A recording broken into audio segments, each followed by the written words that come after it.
All right. We live. We're a little late. We're a little late. You'll have that on them big jobs, though. Yeah, it's been a really long week, so Bro, trying it to is. catch up. And I know that's why Bobby's not quite on yet. He's got caught up designing a box. We got shit making noise over here. Yep.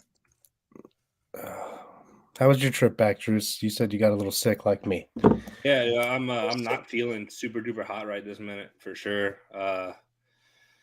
I mean, I was just tired the entire time. I was hoping to come home, uh, like early Saturday. Like, we were supposed to pop in the show real quick and then leave, but Spirit said no.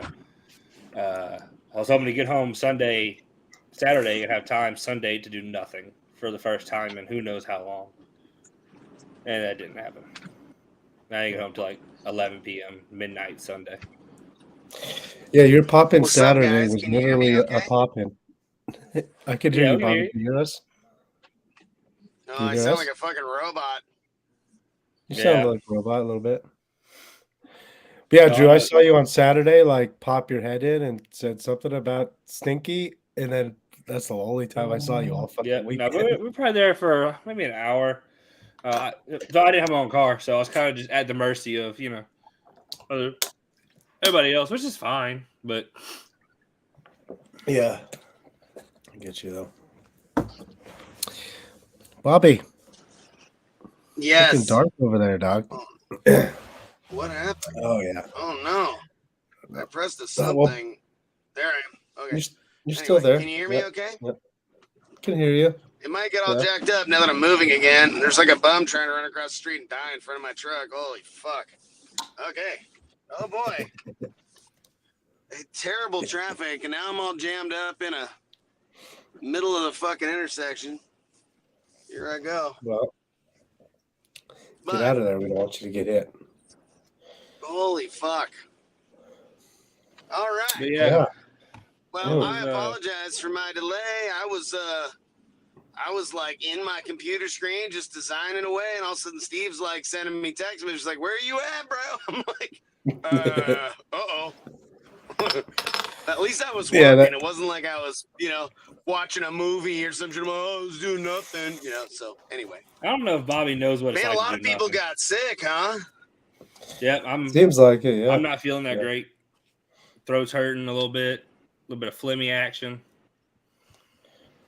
Yeah, That's Tyson and his wife Cheyenne both were sick, and Ray Pimley and Josie were both saying they were sick. A few other people were complaining about it.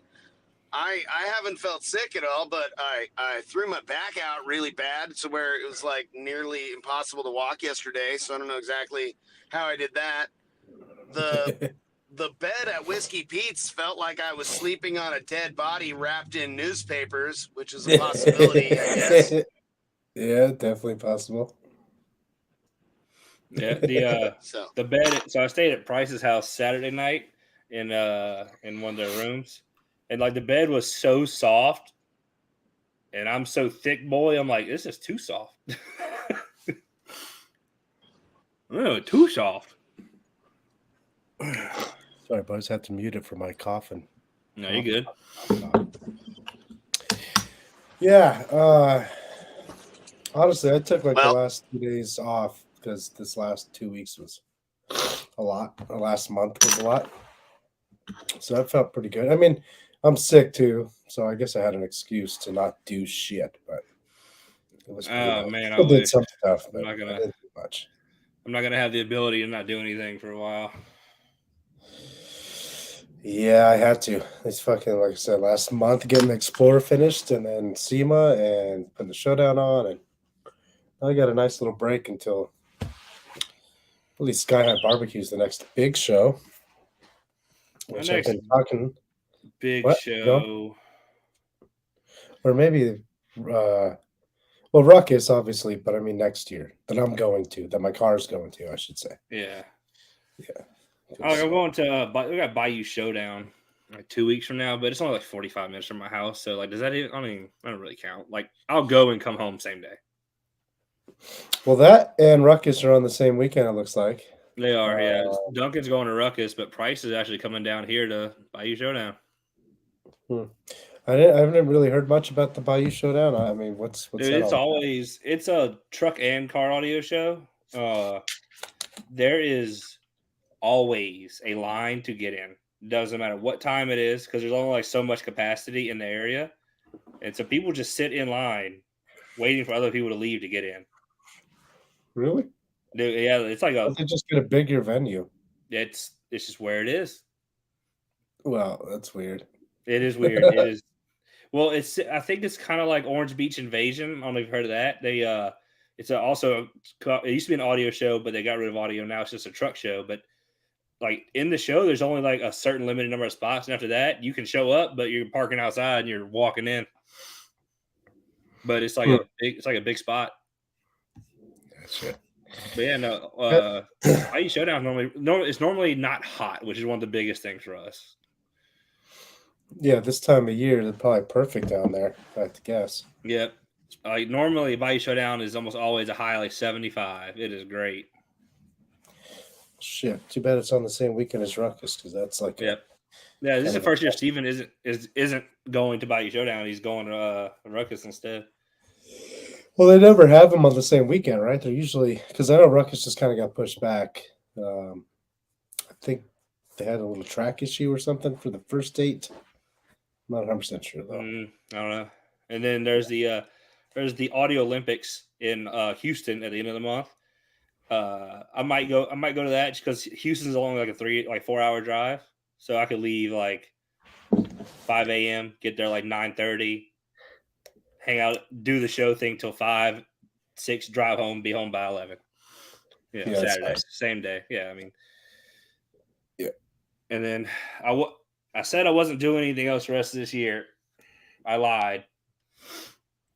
We got a Mark Eldridge sound quality seminar in Bixby. Okay. The first weekend of December, but I'm flying in and flying out, so like I'm just gonna be there just the weekend. I'm not driving. I'm not going nowhere else. Just in and out. Good shit.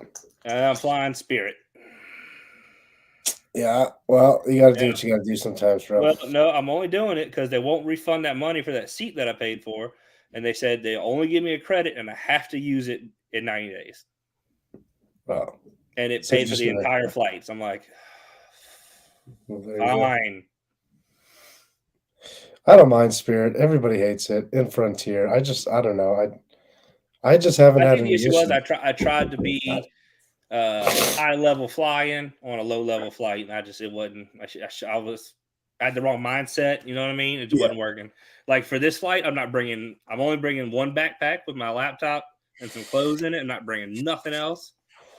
It'd be easy peasy. It's an hour and a half flight from here to Dallas, where Jeffrey Hall is going to pick me up, and we're going to drive the rest of the way. Speaking of bringing things, did you happen to bring the stuff that we needed to tune the Explorer for this last weekend? Yeah, that's too bad. I literally packed all 3 SMD meters in like a separate case, and like yes, I brought extra tools for that. Like I paid money to bring extra tools. How did we not get? We just didn't end up linking up. Dude, there was a bunch. So Kevin from Tesla Audio wanted to meet me, and supposed to have a meeting Thursday with him and Chris Pate from MTI. That didn't happen.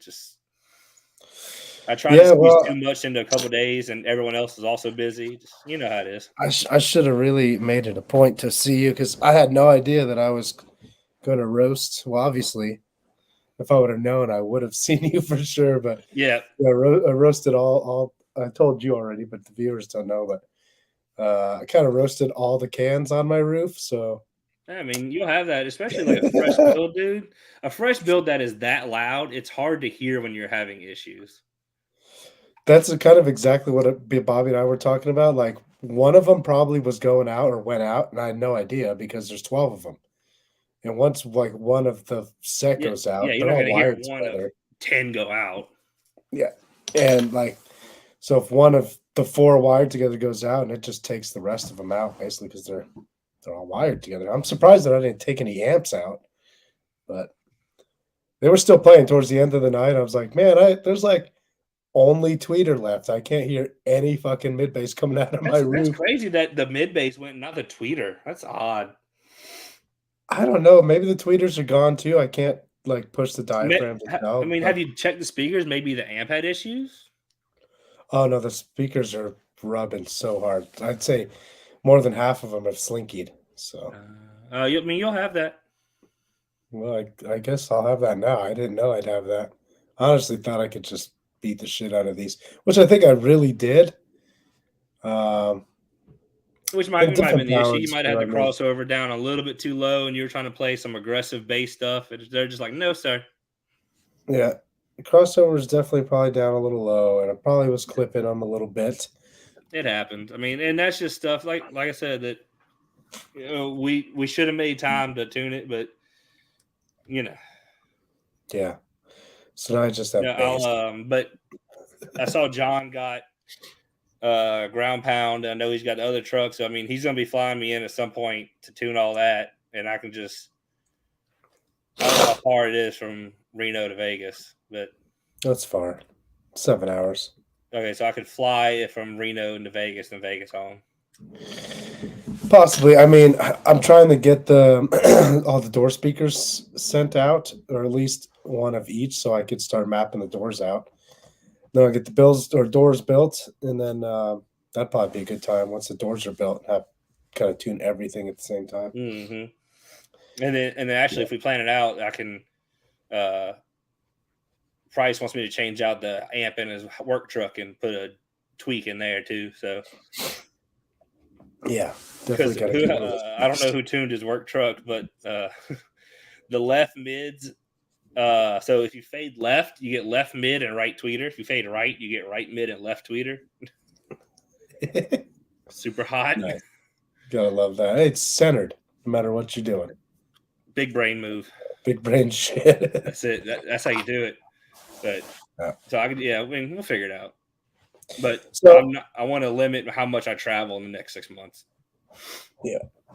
Let me ask you, how much of SEMA did you get to experience? Did you get? That's it. You didn't make it out to our spot at all? I did, but no one was there. It was like end of the day Thursday or something. Gotcha. Justin was there on the bike, and some random guys were like leaned up on the boat. And I'm gotcha. I walk around the corner and just kind of stare at him just like that. Yeah.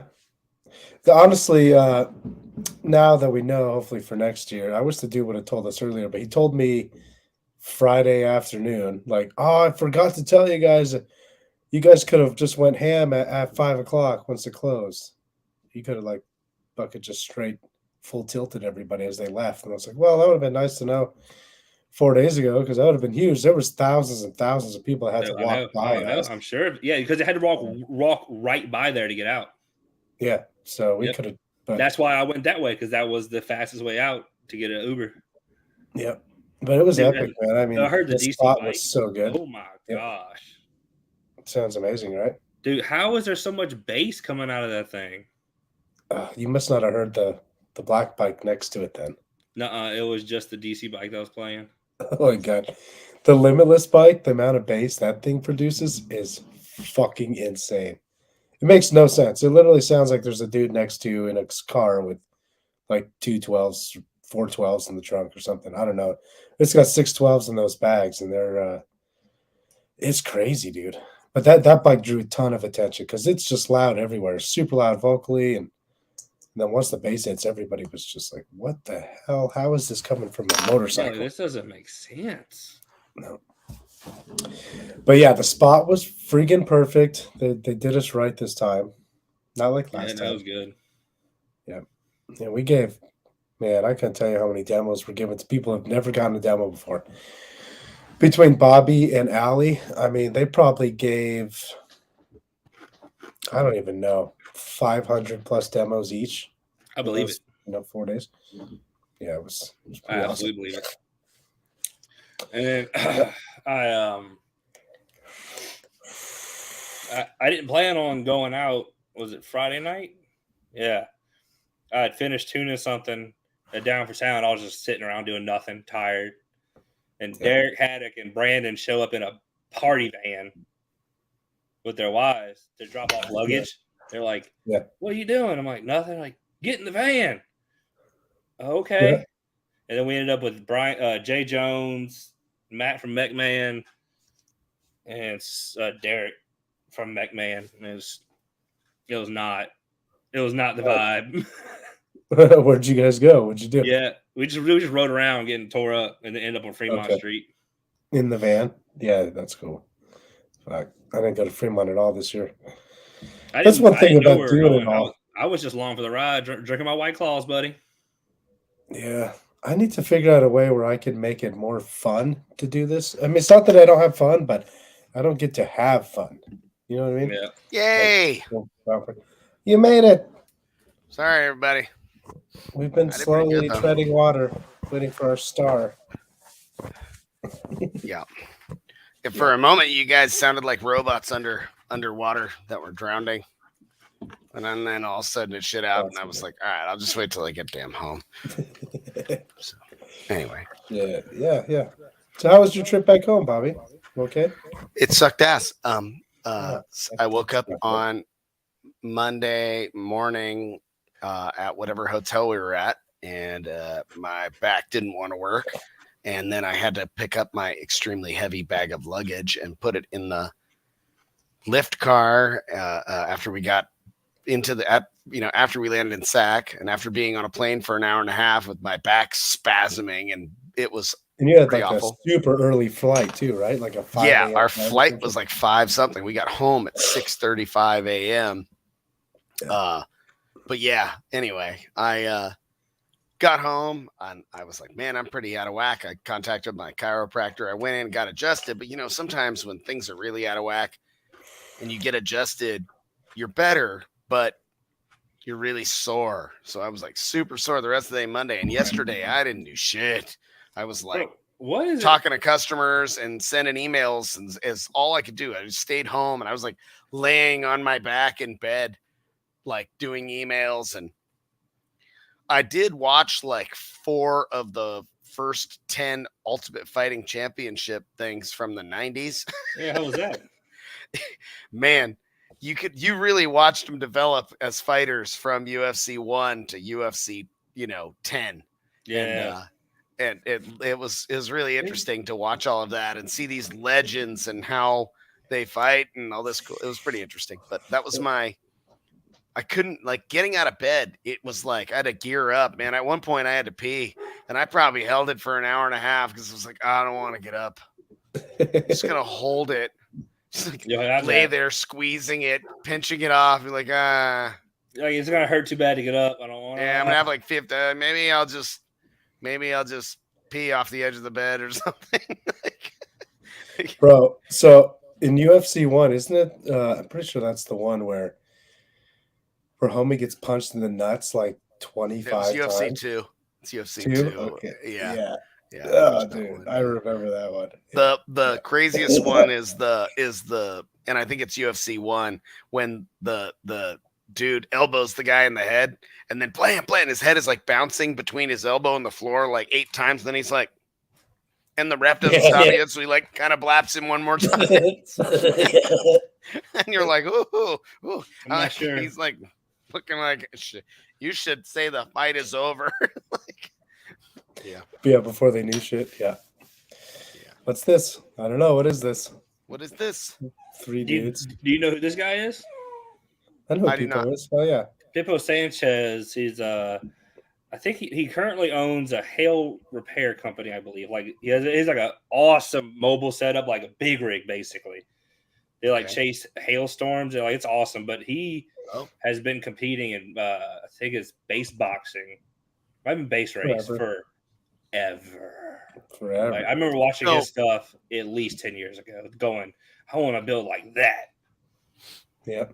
You don't know Pippo's build, Bobby? He's got like the suicide doors. He says Frankie Rio. My bad, Pippo. Not bad. I'm tired. Is it like 8? That is Frankie that has the hail thing. But I know you've been competing. I know that. But he's right. That is Frankie that has the hail thingy. Oh, he's a storm chaser or something. Yeah, the Frankie Rio guy has that big rig, that hail repair thing, and they like chase storms. Like when you say hail repair, like they'll pull like hail dents out. Oh, that's what I knew. I knew it was base boxing or base race or something. Yeah, that's right. It's nasty. I've never heard it, but I've seen millions of videos over that's the same a thing. decade. Like you said, always seen. Show me some pictures. Find them, one of you guys. Show them. It's like a little blue lowrider. It's fucking dope. Pippo, message me some pictures on Facebook real quick so I can show the peoples. Yeah, Bro, like, showing right now. We need to get some of the OGs on, like Pippo or like Mike Singer from like the Eclipse days. I know everybody has seen the Eclipse videos, right? Yeah. What video? The 218s. He had 218s and like a third gen Eclipse, and it was just. This is at least 15. It had to be 15 years ago, and it was just. It was the first time I saw a windshield flex, and I was like, "Oh damn, that's dope as fuck!" Yeah, and it's like it's loud. I didn't know it. I didn't know it was extreme windshield. Now I remember from the stock days. Yeah, it's been extreme windshield for a little while now. Gotcha. I must not have been keeping up. Like, sick. Those are Titan wheels too. Those look good. God, it's a good looking truck, man. That is a really good looking truck. Suicide doors and shit. That's the inside. So I think it's what 1612. I think that's what it is. Look at that whole removable port assembly. That's all steel. It looks like it at least. That's a lot of steel. Yeah. Speaking of a lot of steel, did you guys see the video of the cage assembly in Byron's truck? Did not, or is that I posted a video earlier on Instagram. Yeah. Let me find it. I got you. The guy's got like a lot of hours of welding. It feels like it's past my bedtime. Is it on Gately audio or Bobby Gately? Bobby Gately. Okay. I got something I'll share real quick then. Let's see. Share screen. Yeah, I'm going to share this real quick. Okay, you share it. I rendered this up today. Yeah, that's cool. This is for Nitro. Okay. I was just seeing how much space there was going to be. I think I'm gonna tighten these up a little bit. Yeah, add one or two more of those. Yeah. It is that 1x2. 1x2. You're gonna use either 14 or 11 gauge. Yeah. Whatever Brandy's dad can get me cheaper. Nice. Mm-hmm. What's that going in? You said Nitro. Okay. Pippo said he sent me some pictures and stuff. Let's go see. There's that. So yeah, is it burned in or is it just tacked right now? Most of it is welded already, and in this image, a lot of it's already welded up, but the rest of the day, they spent just welding all that shit, like welding it final welded. It's a beast, man. It's good Lord, look at that shape. It's pretty cool, huh? And it is super efficient as far as space is concerned. I couldn't have got much more. Good. No, I mean you would have had to like cut wheel wells out to get any more. Yeah. You would have see where Colt, if on that right side, Colt notched around that AC unit so that we can keep it intact. I want to have it. I want to make like a manifold that will blow across the amplifiers. So it's just blowing air conditioned cold air across the 4 or more Salt 8s. We already have 4 Salt 8s, and he's totally willing to get more if we need. That's like a 22 years of build. That thing is fucking sick. Clean, bro. It is super nice. It's all Bud Light powered too. I don't know if you knew that. Lots of Bud Light. This is what extreme vehicles should look like. I mean, this is what they all used to look like. Yeah. Yeah, we're bringing that shit back, man. You know, built like this, which is gorgeous, and I love it. And you know, Brent's van with all the Rockford stuff, and then what I've done with the Bloodbath and the Raiden truck and which has build. inspired us to step up both of our builds, the Nitro and the Tahoe. Yeah, and hopefully I'll be helping out on the Tahoe, and who knows what you need. Doors are let's go. So I'm actually I'll share this picture for context before I say the rest of what I'm going to say. So Brad Knobloch is he built the pillars on my truck currently in this truck. So he needed this 3,000 pounds of flooring delivered to his house because he doesn't have a truck.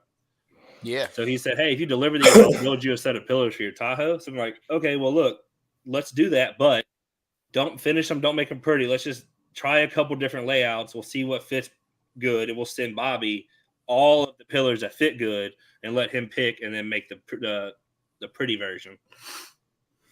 So that way we get to try just a couple different things, and it don't cost me nothing except for dropping the Tahoe off at his house. That's what's up. No, that's great, and he knows what he's doing. So yeah, and that way we can, because I want to try different tweeter angle stuff, and I would hate to have you build 3 sets of pillars with different tweeter angles, and oh god, but yeah, that's heavy. It's like 3,000 pounds in the bed of the truck. Nice. And then once I cut the dash, I'll probably drive out there for that. I'm gonna get you to help me with making the dash right on the white truck. Yeah, one thing I'm gonna do in Byron's truck. I talked to Byron about it quite a bit earlier today, and while we were at the Showdown, we're gonna pull the dash out of the Escalade, Byron's Escalade, and we are going to get like some 3/16 1-inch wide strips of steel. And we're going to bend them into place and run them all the way up the firewall. And then maybe like an inch away, have another one all the way up the firewall. And I want to keep the AC and everything intact, but I want to hyper reinforce the floor and the firewall long before it sees any sound pressure at all. And that is exactly what we're doing. That way I can put the dash back in. I can put the carpet back in, and I can make it look good again. I think after the steel is all in place, I'll probably fiberglass over the top of it, probably 3/8 of an inch thick, all the way up, and make it all smooth. Maybe a little bit of reinforced filler as well, like the Sundown deadener. Yeah, I think if you did the steel and then laminated it in essence with the fiberglass, it would really help. Kind of tie it all together. I'd be most worried about the fiberglass separating from the vehicle or cracking or something, but I mean, I'm sure it'll be strong. I know how to make fiberglass. I know. Yeah, as long as you prep it right, you're good. Yeah. Well, I can also drill some holes into things and get mechanical adhesion. Is what we call that. My plan is kind of similar. I'll probably look at what you do when you do it and be like, okay, I need to change how we're going to do this, because I'm sure y'all are going to find the best way to do it. And then I was going to base same thing, steel strips, firewall, blah, blah, and then fill in all the gaps with that torch on Sundown deadener. But I see what you're saying with the fiberglass, because you can make that super, super smooth too. And thick. We can make that whole shit a 1/2 inch thick if we wanted. So we can make it a 4 inch thick. It kind of would turn it like how my doors are. You end up laminating it. It ends up becoming one piece once you put the fiberglass over all that metal. It's going to So I could do steel, Sundown deadener, and then the fiberglass over all that, sand it slick. No, I wouldn't try to go on top of the Sundown deadener. I would do steel, fiberglass, and if you wanted the deadener, I would put that over the top of it. Well, this have you seen the deadener I'm talking about? I have. Yeah, we looked at it a couple shows ago. Yeah, it's like you got to really heat it up, and it turns to have to use a torch. Yeah. We use matte gas. Yeah. Well, Bobby, what did you think about this whole week in SEMA? You might as well talk. I think it went really good. I think I don't know if you didn't have as much experience with working with the gentleman Paul, the guy from SEMA that would come and talk to us, the big dude with the Louisiana accent that Drew would love. Quite a bit. Yep. Man, he was fucking great. He was the Yeah. super my cousin? nicest, awesome, like, I mean, It was like good. coordinator guy, any event I've ever Really? had any experience Damn. with. I absolutely love that dude. He invited, well, I mean, Allison being Allison, They're creates now best happiness friends. and niceness with everybody. And so Allison had spoke to him a couple times, and he was like, hey, if you guys want to come and watch the Hoonigan Burnyard thing, I'll put you guys in the VIP. Come on over. And so Friday, after Tyson and Brett, my technicians arrived, they were like, okay, you operate that one and you operate that one. And 11 o'clock, the last Hoonigan show. Yes, super nicest. Chris, super nicest. If you haven't met her, super nicest isn't kind enough to describe her. She is awesome. I'm But trying she'd to be hella figure out how to. grumpy with you, Chris, with the seat creamer and the making. Oh no, yeah, panties she drip and might shit, be a little man. grumpy She'd with be you, getting buddy. pretty grumpy about that shit. She'd be online making fun of hella dudes. Ooh, seat creamer. Be like, stop. But Dude, I don't know. Do you guys know how to get to your reels on desktop? Because I have a good reel of that of the burn yard I wanted to share, but I I can't find don't it. know anything really. But yeah, It's not- I don't know. Oh, you mean reel in Facebook Reels? yeah. Yeah. Do I need to send you Neopros or one Neopro or Yep. That sucks. I need to order 8, I think. So I'll just have 7 shipped to me. I'm sending you one. Let me see if I could get it to my messenger. Because, I mean, Bob, you got I think you were live streaming kind of the whole time, right? For the most of it. And I don't know how to like go back into that and find that moment when that tire blew apart. But man, I got that. If you go back to that live feed, I saw someone else's video of that tire blowing and like flinging over the crowd. I was like, oh my god, dude, it landed on a sick ass so C10 intense. and the owner was fucking dead. I heard that there were people like, so it was in the eBay Motors. Well, back to back the eBay Motors booth was like the Mother's Polish thing, and they had some super sick ass C10 there. That tire fucked that car up, and the guy was pretty mad. And they were like having the conversation right next to the Post Malone truck, right when they were playing the Post Malone truck. So the people got all irritated, and they're like, "Can you turn that shit down?" And my buddies that did the install on it were like, "Sorry," turned it off. Sorry about your truck, buddy. Yeah. But it's just a tire, dude. Chill out. Yeah, no, I saw pictures of the. I didn't see how bad it was. How bad it got damaged. I'm sure it was not pretty, good. It was pretty. I mean, it was a really beautiful truck with some amazing paint. I can only imagine it was a $60,000 or $80,000 paint job on the truck, and what Hammy to fix that sounds like. Yeah, Hammy was standing like right next to that, I guess, when it happened. He said it landed on the roof, and then it fell onto the trunk or onto the hood and slammed the hood shut. And I guess there was some dude like really close to it that almost got his fucking arm taken off in the hood. Holy shit! Yeah, next year there's definitely gonna be like a net guarantee. Yeah, that was pretty sad. I actually happen to already have all 8 ohm drivers because last time I bought them, they were out of 4 ohm, so I just bought 8 ohm. Well, this is the Burnyard Bobby was talking about. This is Brad the Birdie with a 11,000 RPM Toyota NASCAR truck. I freaking love this thing. Here we go. Oh yeah, I got a killer video of this.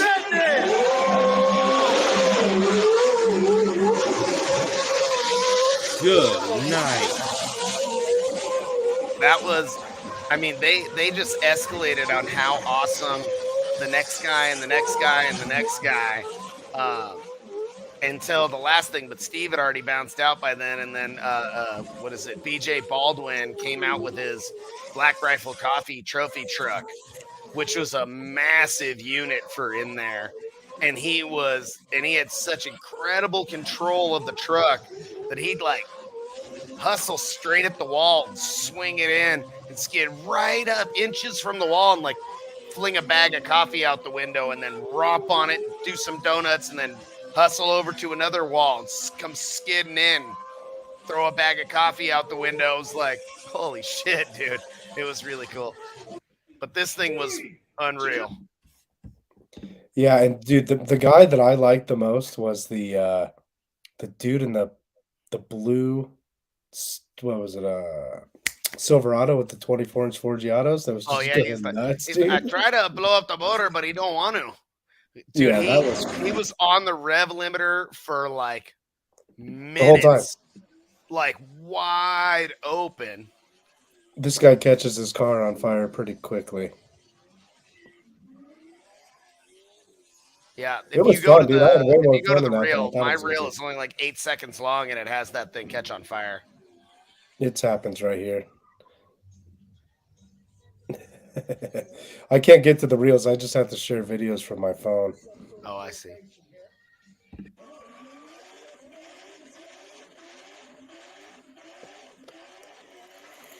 I hope you didn't zoom in too far. That fire shoots like 15 feet out the back of that thing. Yeah, I didn't see that part. Yeah, it was pretty nasty. Yeah, that is like way back behind the whole ass car. Oh shit! And boys, I didn't realize that.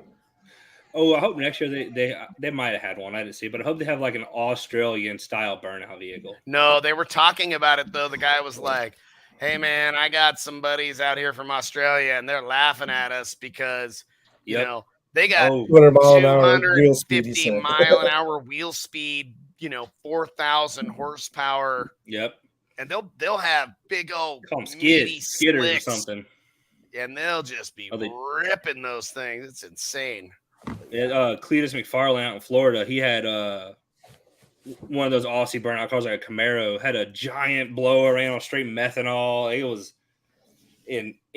oh, actually has his own. It's called he's a Camaro with a big like 1471 blower, makes like 2,500 horsepower. Just, I mean, insane. Yeah. I gotta show this video because it's this guy, like we talked about, he just stomped on because he was in the burn yard probably 2 or 3 times longer than anybody else because he was trying to blow that motor. And at one point I looked at you and I was like, dude, what is this guy doing? Because he never let off blow it up. Yeah. Awesome. Last year he blew it up on like Wednesday afternoon. And on Thursday morning, they got an engine and put it in, and he was back in the thing. And we had walked over there and we're checking it out, and they had the motor out in pieces on the ground because he was pulling all the parts off to put on he probably just gets like a 5.3 from a wrecking yard and just puts all his badass bolt-ons and sends it until it nukes. But this one was like not trying to blow up. It was pretty intense. Like he would just not let off at all. Ever on $20,000 rims. For several minutes straight, he didn't let off at all, like wide open. He was at the Truckmania thing, and he was like amazing out there as well. Yeah, I thought for sure this thing was going to grenade in front of us, but it just never did. Yeah, he even said, he's like, it was hella funny because he's got a really strong Hispanic accent, and he's like, I tried to blow it up, but it didn't want to. But he didn't want to. I was like, shit. Well, we appreciate the effort. But yeah, that was awesome. Fun.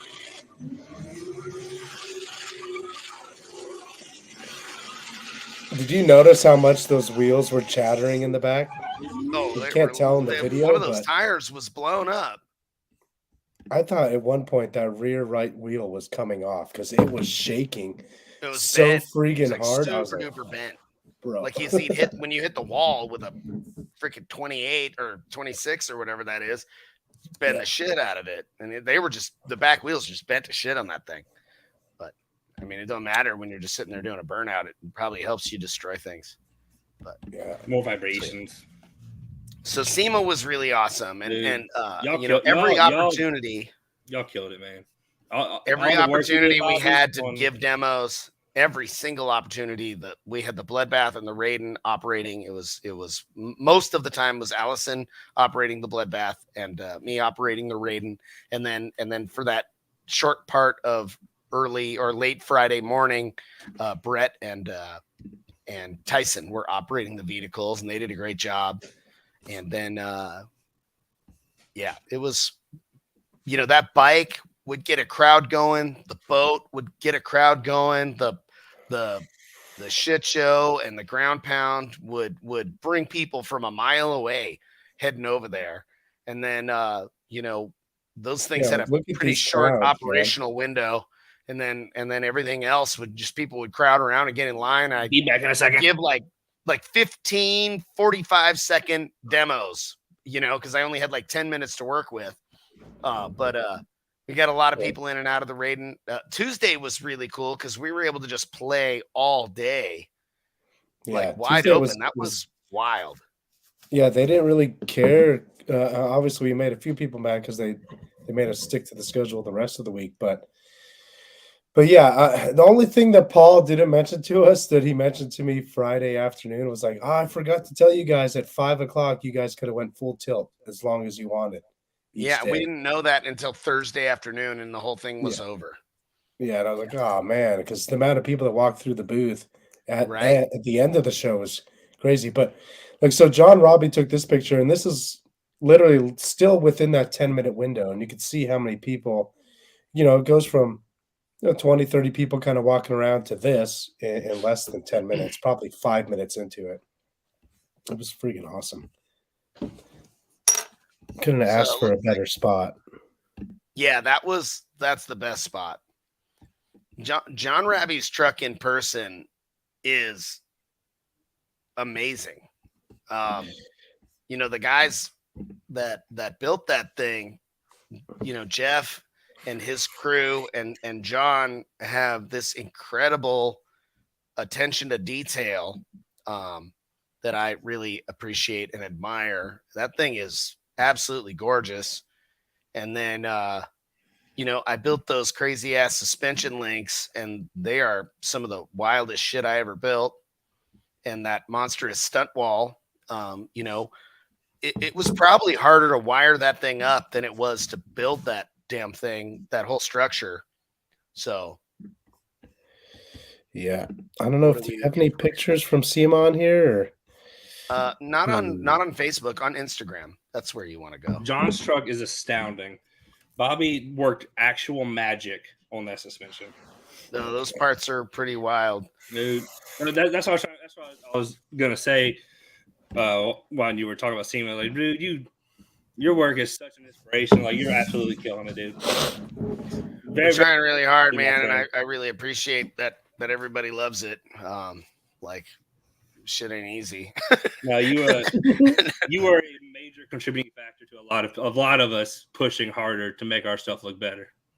Guaranteed. I just wish I had a CNC. That helped me a little bit. That's all you need, man. You just fucking push a button, man, according to the internet, bro. Boom, bam. You definitely have to.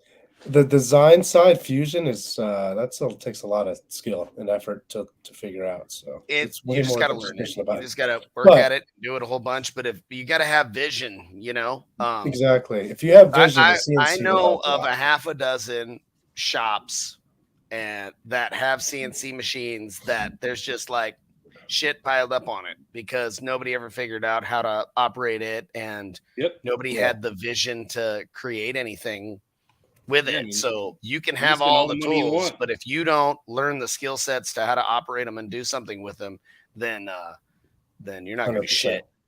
Yep. 100%. I did, because I designed the wall in the Gladiator that was in the booth.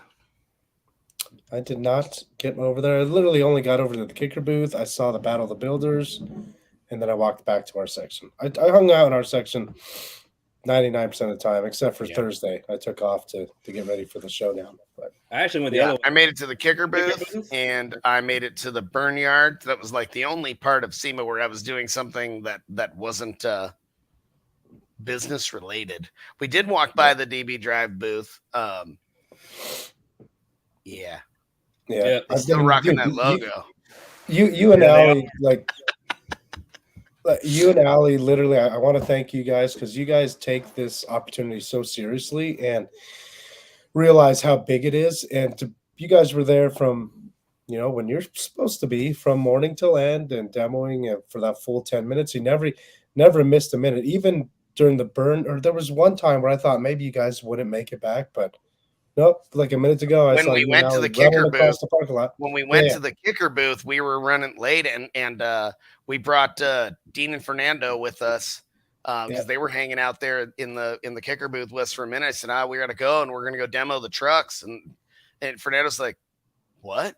And I'm like, yeah, we got the Raiden and the Bloodbath out here, and they were like, we can see those now. I was like, you can come get demos right now. And he like grabbed all his camera gear, and we went marching over there, and like it was like on the time, and I was like firing that thing up, swing the doors open, and lit it off, and gave those guys demos. And Allie, they both got in the Bloodbath, and then like 2 hours later, they came back and they had one of the guys from Audio Control because they had seen that we had some audio control products in both rigs, and he got a couple demos, and he was real happy with your tune. He told us it sounded amazing. Good.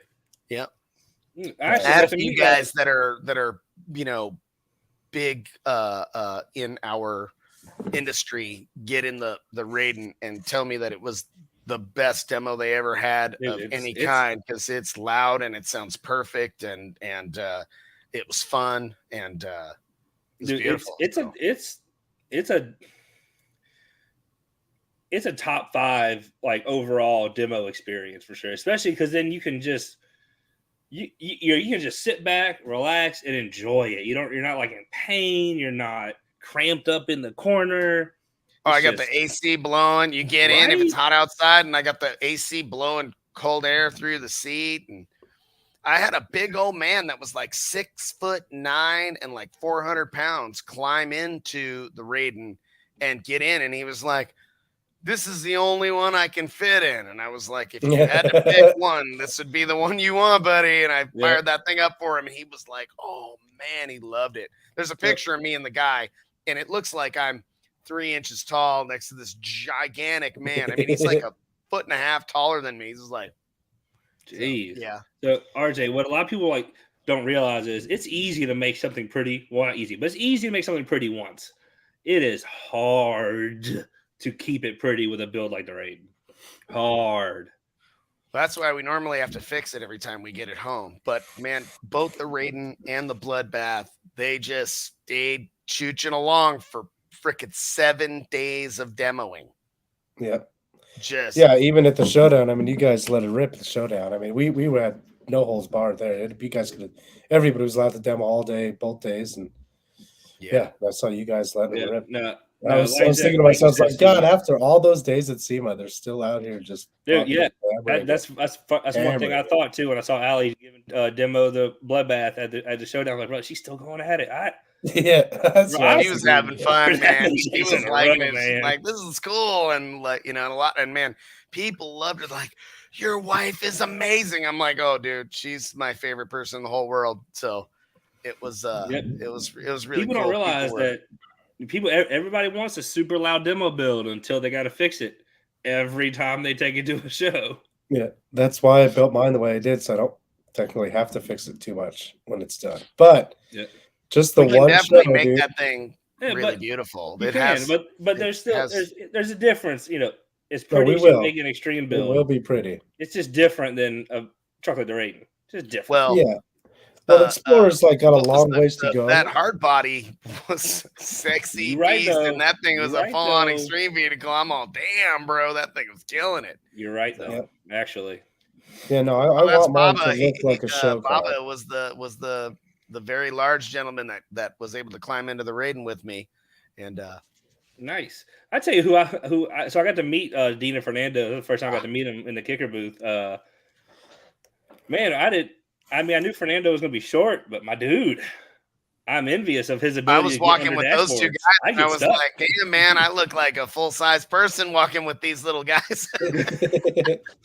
Man, but I tell you, I didn't think installers about are that. very often smaller dudes for the reason they're able to fit into vehicles so much easier. Yeah, I didn't think about the advantage of being small to be an installer. I didn't think. Well, if you ask my brother, it's not an advantage because if I break something inside of a wall, guess who's going in? He's got to go in. Yeah, for sure. Like there's You guys back know whenever who, Steven had the blow through, his oldest son, Steven, is super skinny. So he sent Steven inside the port of the blow through to work on the blow through in the middle of the scraping heat. I was like, damn, could have been fat, bud. Yeah. It wouldn't have fit. Gotta No get out of thanks. that. You know who Will Welcher is?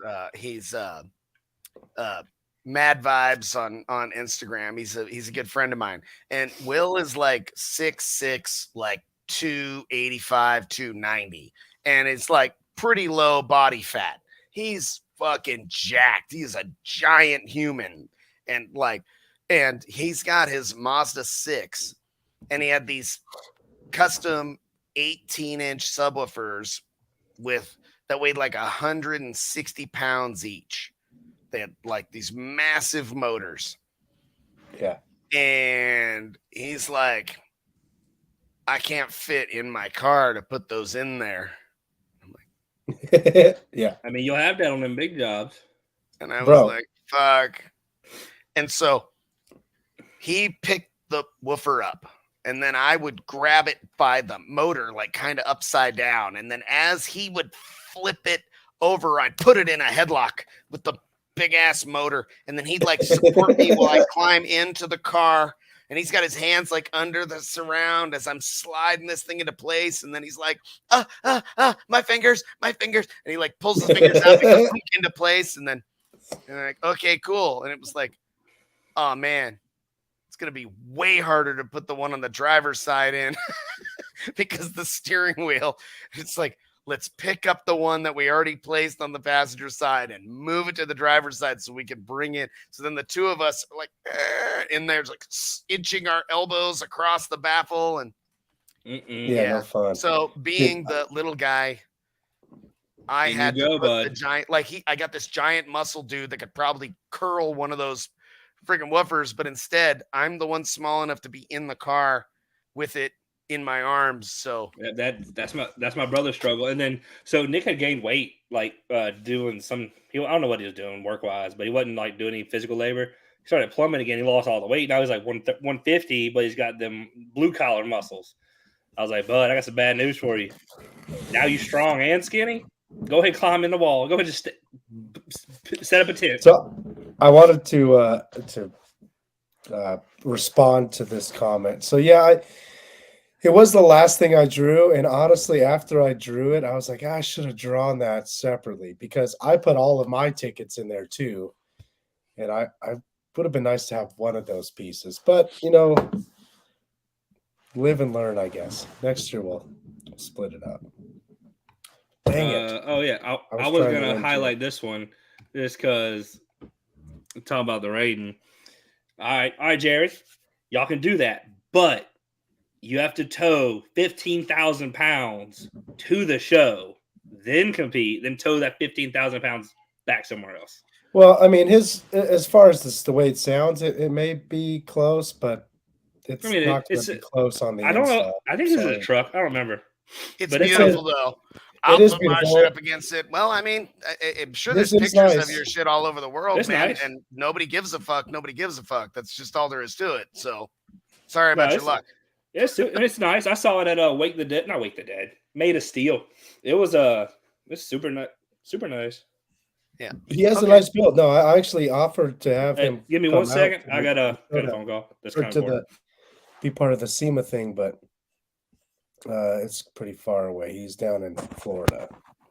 It's a long way. It's long. I'm trying to find a picture of his ride. I mean, it is nice. Somewhere along the way, I just got to say, when somebody makes a comment like that, I can't help but be like, man, you know what? Fuck you. I don't care what you have to say about what your shit can compare. If the whole world doesn't give a fuck about it, then that's just all there is to it. And it's just too bad. So I don't know. Don't get me wrong. It's nice, but it's not on the same level of install as yours. probably is louder because it's got 12. Probably. 15s If in I it. was building it to be louder, then I would have built it louder. Yeah. It's real simple. If I was shooting for numbers, then I would get some big ass numbers, but that's not what myself or my customer were shooting for with that build. So No, 100%. I agree. Yeah. With mine though, we're shooting for loud. So and we were just- some numbers too, and it's an extreme build. And if Yeah. if we wanted more numbers out of the Raiden, we wouldn't have done a blow through. We would have done a walkthrough, or we would have deleted the back seat, or we would have made it undrivable, or anything about it. Yep. So Yep. I'm back. There's Sorry. that. John was calling me, so I answered. Jonathan Patrick. Yeah, no, Jerry. I know it was definitely super last minute, and the only reason why, to be honest, is because we had a couple dropouts last minute, and I had no idea you were in Florida. It's just that your He is build on, like, was I think on he's my. on the backside of Florida. He's Like, far. Like your build was just one of the ones that was suggested, so I messaged everybody that was suggested, and then once I saw you were in Florida, I was like, yeah, it's way too far last minute. But now that you Hey, see Chris, what SEMA's all listen, about, man. you're giving demos to 200,000. people would have never seen anything Never like seen it. Yeah. It's a different experience, and like I don't know if you're associated with any of the brands, like how hardcore that dude is, but it definitely helps if you're associated with a brand that can help you get there. Well, etc. Sundown was talking about like having a thing at SEMA. So I mean, I think he has all Sundown truck. That'd be a good thing. Put his truck in the Sundown booth. Like I said, It's Isn't probably nice. fucking awesome. Yeah, I tell you what, his doors are so loud that he's gonna be told, "Look, bro, you need to chill out." I mean, it's not shit show loud, but I don't know anything that is shit show loud. Maybe John's stunt wall now. When we get to hear that thing, Ooh. you got to put That's a tune on wild. on that monster wall. It should be awesome. Yeah, I'm already figuring out how to tune it from like a half mile away. Yeah. Like, Yeah. we're using the airport.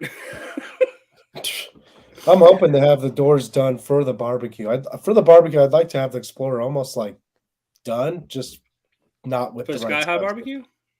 Yeah, May. that's in Yeah. May. Actually, that'd be pretty good timing. Show up like a day or two early. We could just do all of them at once. Yeah, I just got to get the doors mapped out. I'm just gonna wait for a couple pieces, and I'm My probably mic gonna keeps cutting out. back fab it. Bobby, what I was thinking is I was gonna make maybe the first couple layers, and then ship them to you, and then if you wanted to just copy them and with your CNC, that was kind of my idea, was to just stack fab the doors, but I don't know, because it's got to be strong, and I want it to look good, but I don't need it to be.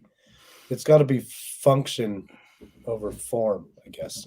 They need to last. Yep, the Sky High barbecue is. I think it's still going to be at Sky High. At least the last one was. I don't know. Are they going to move it, Bobby, or is it going to still be at the? No, it'll definitely be at Sky High. Yeah, it'll be Yeah, at it's Sky High.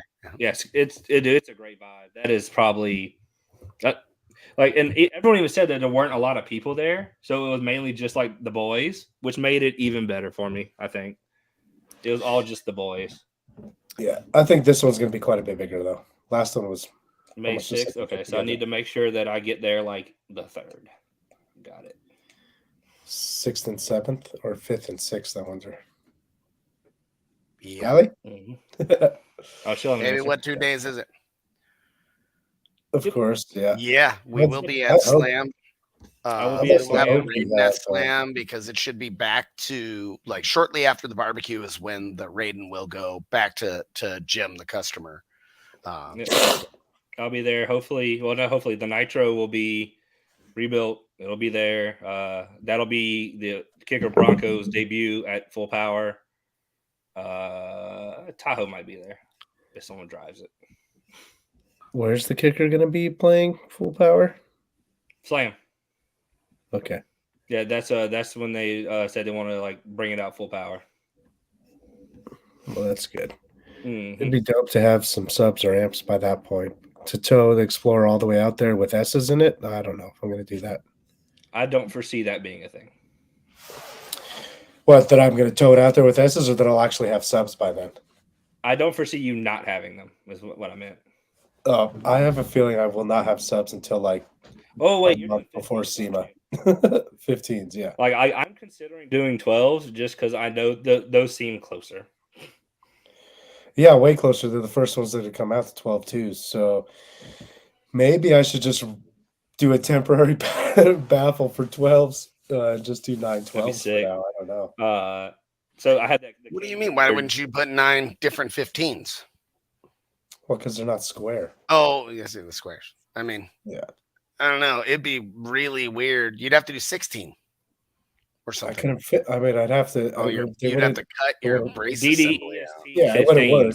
No, I literally just need 9 15s from kicker. Yeah, because it'd be bad ratio and volume, and it'd be a mess. Yeah, May 6th and 7th, Saturday and Sunday. Yeah, so hopefully by then, slam. I mean, because like I said, I don't think I'm going to tow it all the way out there if it's on 1 amp and S is still. Like, that doesn't make a whole lot of sense. Nope. Um, Nope. Do you know how far that is? That's like 30 hours. No. Yeah, it's 30 hours each way. Well, you were talking about driving something out to me. Oh, that'd be the other truck. Oh no, yeah. So my Duramax. Like I would bring it to you and be like here we started it. We have the basic idea done. Call me whenever it's pretty. That type of thing. Yeah. Well, I wish I had like some content to show of the showdown, but I'm like not prepared at all for this today, boys. This X2 really has square voice coils. Not a rumor, bud. It's true. Square voice coil, square cone, square sound. Let's go. Yeah, square sound waves and are you louder have to run a clip signal. It has to be a square wave signal, or it won't work right. Exactly. You run because if you run a clip square wave into a square coil and a square cone, it comes out perfectly smooth. Yeah. Ignore him. No. No. Let me see. Where's that video, Bobby, of the Explorer? Is that on Gately Audio? But probably on Bobby Gately. I was talking to one of the guys from Kicker about the Nitro, kind of going over my ideas for it. Yeah. He's like, so what are you thinking? Like an amp per sub? I'm like, not like 2 at least. I'm like, can I do 4? How many? What subs are you gonna do, and how many? The L7Xs, and I don't know yet. The original plan was 415s flat wall, but I've convinced myself to cut the whole wall out and cage it and rebuild the whole thing. So I can kind of do whatever I want. 12s.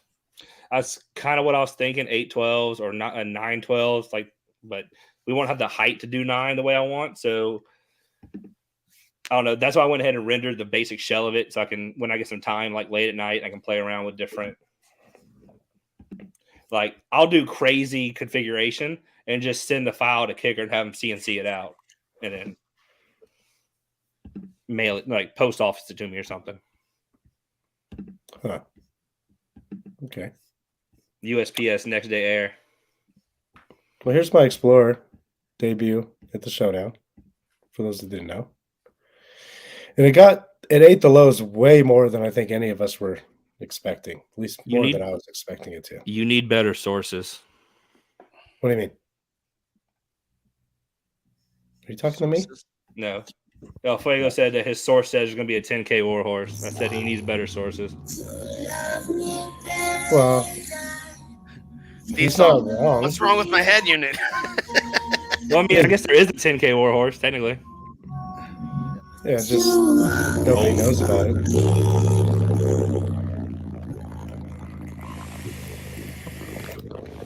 Boy, you got them things going. Oh, hell yeah, dude. Little bit of soft clip, and they were taking it, and it was really good right at that point. Tell you what, there's no loading wall there or anything, is there? No, I definitely did not take it easy. It was full volume. Good. Why? It was funny. At one point, we were smelling voice coil, and I don't think it was the subs. I think it was his cans. 100% was the cans. That's so sad. I was like, damn, we're smelling coil out here. I'm like, whew. I didn't really notice it inside. And my brain didn't even think, what else could it be? And the next thing you know, we have bad news. Yeah. Well, when I was giving a demo to Jim's daughter and son, I'm guessing, I could hear, I was like, man, the mids and highs sound really weird.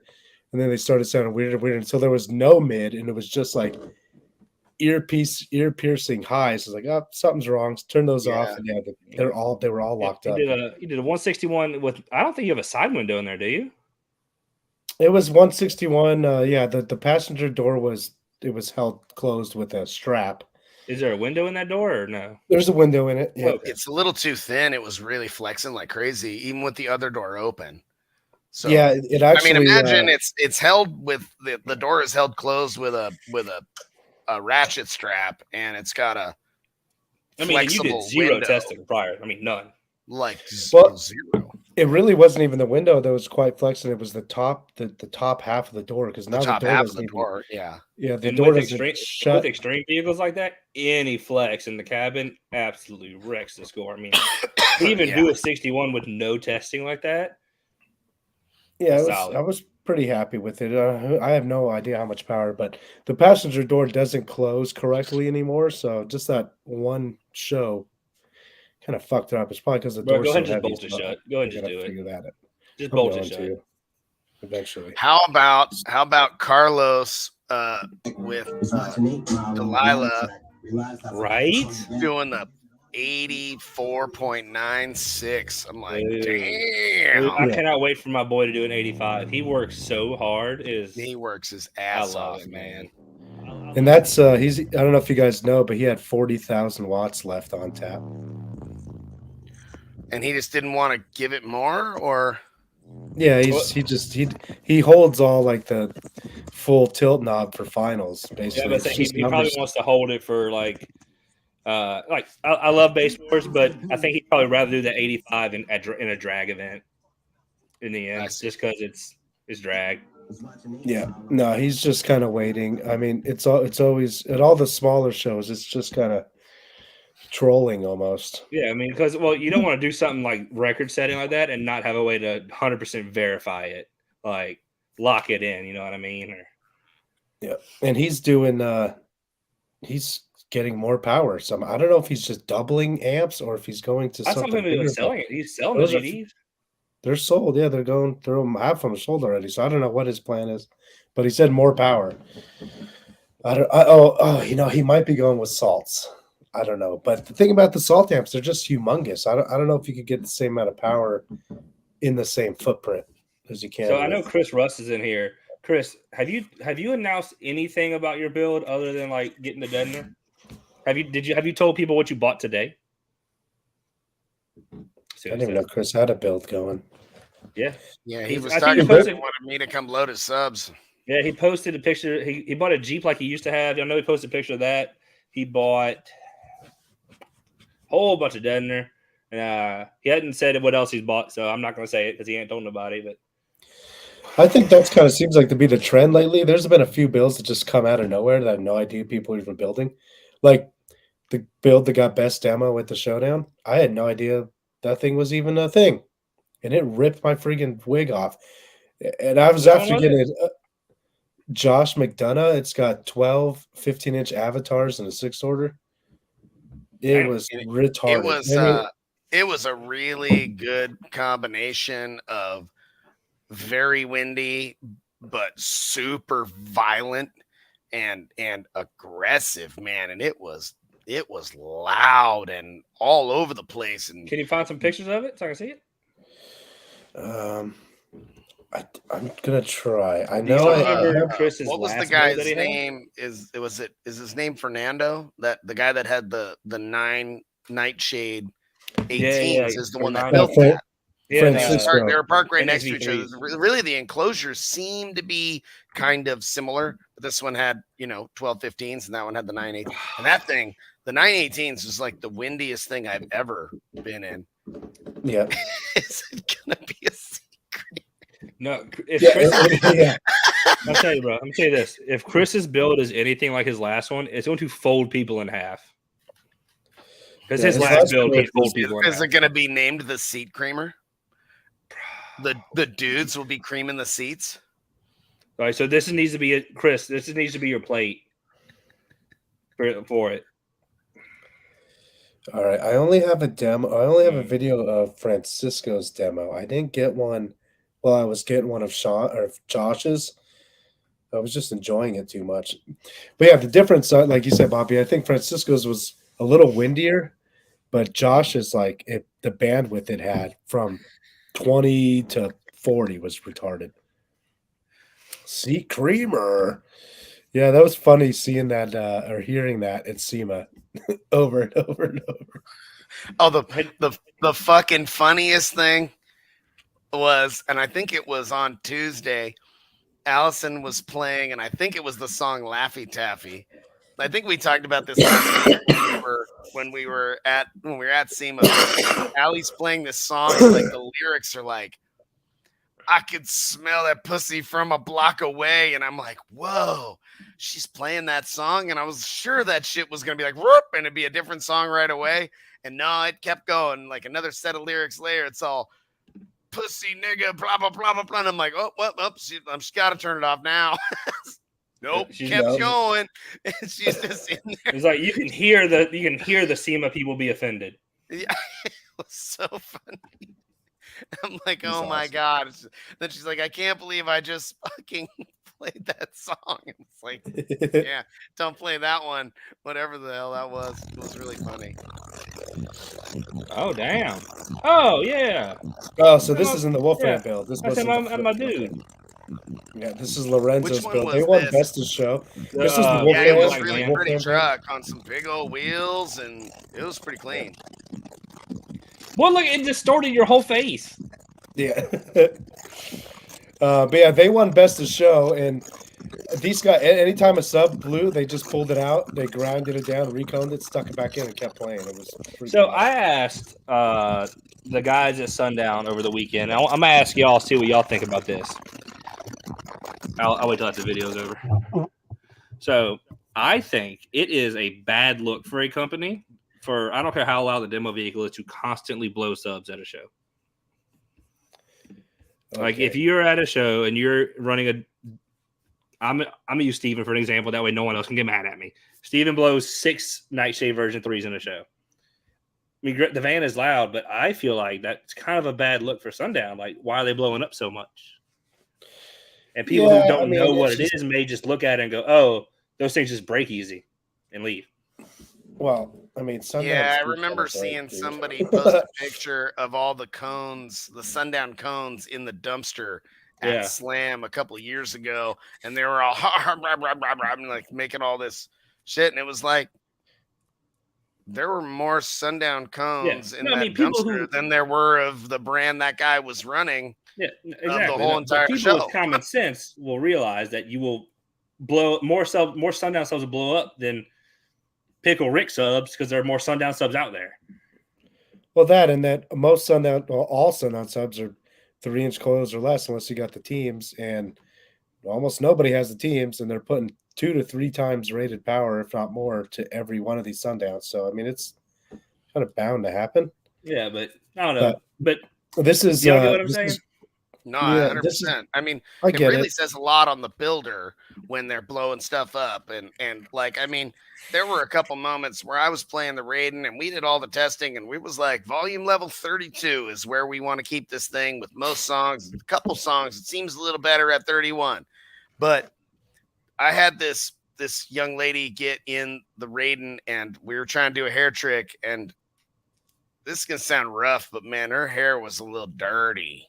And it did not want to really floaty. And so I just kept on turning. And then pretty soon I was at like 35 and I was touching soft clip. And I was like, ooh, boy, I am giving this thing all of the business. And her hair was blowing like crazy then. But I was like, man, I hope I don't nuke this thing on Wednesday afternoon at SEMA. And I got 5 days left of this event. And I'll be standing there being like, well, I broke it. Like, no, which would be think about how that would look for like your subs. Oh yeah, and that's kind of I've already had that look with my subs when I was like, oh, I'm just gonna run a 5,000 watt amplifier to my sub that is probably not super realistically rated for 4,000 watts. If I'm just blowing surrounds off of them in minutes, and I'm like, well, at a place like SEMA. Yeah, if you're roasting subs, it's going to show a bad image. But I think in most of our shows, we all know the deal. We know how easy it is to But clip do and we- roast these but fuckers. we I think know so. I the mean, deal. I don't look Yeah. We know. that. Yeah, But you but know I mean, what? our Even us, community, if there we was got a an idea. particular brand, like if some dude had his scar build out there and all of a sudden he blew the surround off of one of his subs and he was out there doing a recon, we'd be like, and Yeah. and we for sure would. I know I would. But Yeah, if somebody had a sundown sub, I'd be like, damn, bro, chill out. You were giving that thing the business. This is why you blew it up. It had to be your fault. You know what I Yeah, mean? yeah, And I 100%. know that my mind would do that in Yeah, regards automatic. to sundown or B2 or a DC sub. I'd be like, damn, what were you doing? Where, with a something else that I'm I've never been super duper impressed by, I'd be like, well, that's to be expected if you're going to try really hard, Yeah. So, Yeah. So there's that. this is a video of the guy that won best demo. This is Josh McDonough's with the 1215s in it. This is Hammy in there. Probably a pretty good one. If we get the sound going. What's this one got? 12, 15. Yeah, this song too just gets it. Oh, it was fun. It's like a roller coaster ride being in that thing.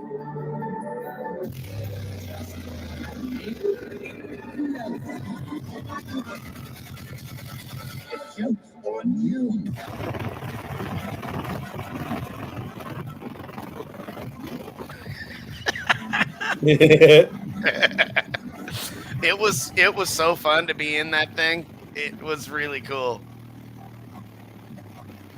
And we brought Byron over to it. And got him in there. And I was like, this is what yours is going to do. And he was like, Hell yeah. yeah. Yeah. I can't wait till mine's doing that shit. Yeah, I you just told him need that you gotta to rip make that it. song for me and get me that song. Because that song just plays everything, dude. Yeah. So Chris, that's actually something that me and Bobby have talked about is like, being an advanced user of your system and be able to hear when the system isn't happy. And a lot of people just can't. I don't know if they lack of experience or just maybe it is just something just you have. Like, but I can get in the system and go, oh, something doesn't sound happy. And like the owner will have no clue. Well, a lot of times, you can't hear you. So I got into a build recently and I could hear the enclosure resonating a little bit, Mm-hmm. and I, and one of my friends got in it, and when he got out, he was like, hey, Did you hear that? was that thing clipping a little bit? Like, what was I hearing? And I was like, you were hearing his box flexing. And he was like, oh, and I'm like, it sounds a little bit like aggressive clipping, at least in that particular build, Mm-hmm. and it was a pretty badass build. It was loud, but he was on a lot tighter a budget than a lot of people are. And he used like a whole bunch of that like 5-layer ply from Home Depot. And he had a lot of it, lots of layers and bracing and 2x4s and all that shit. But you can only do so much, Mm-hmm. when it came to building Byron's build, I considered doing an all wood structure. And I was like, it's just not gonna be enough if we're running 40, 50,000 plus watts to 12 or as many as 20 subwoofers in this thing. So I had to go with a cage, knowing that it was going to be appropriate, Yeah, exactly. and so some of the guys that have more trouble with their builds, not only did you send a video of your truck, Jerry? I'm dying to see it, man. Oh, here we go.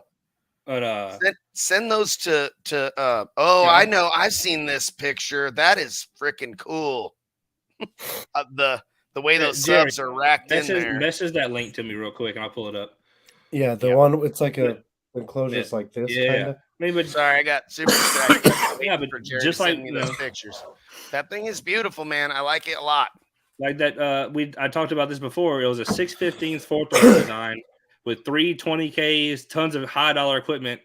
For 2 weeks, 3 people could not figure out why I was only doing a 56, and 2 subs were just 180 out of polarity.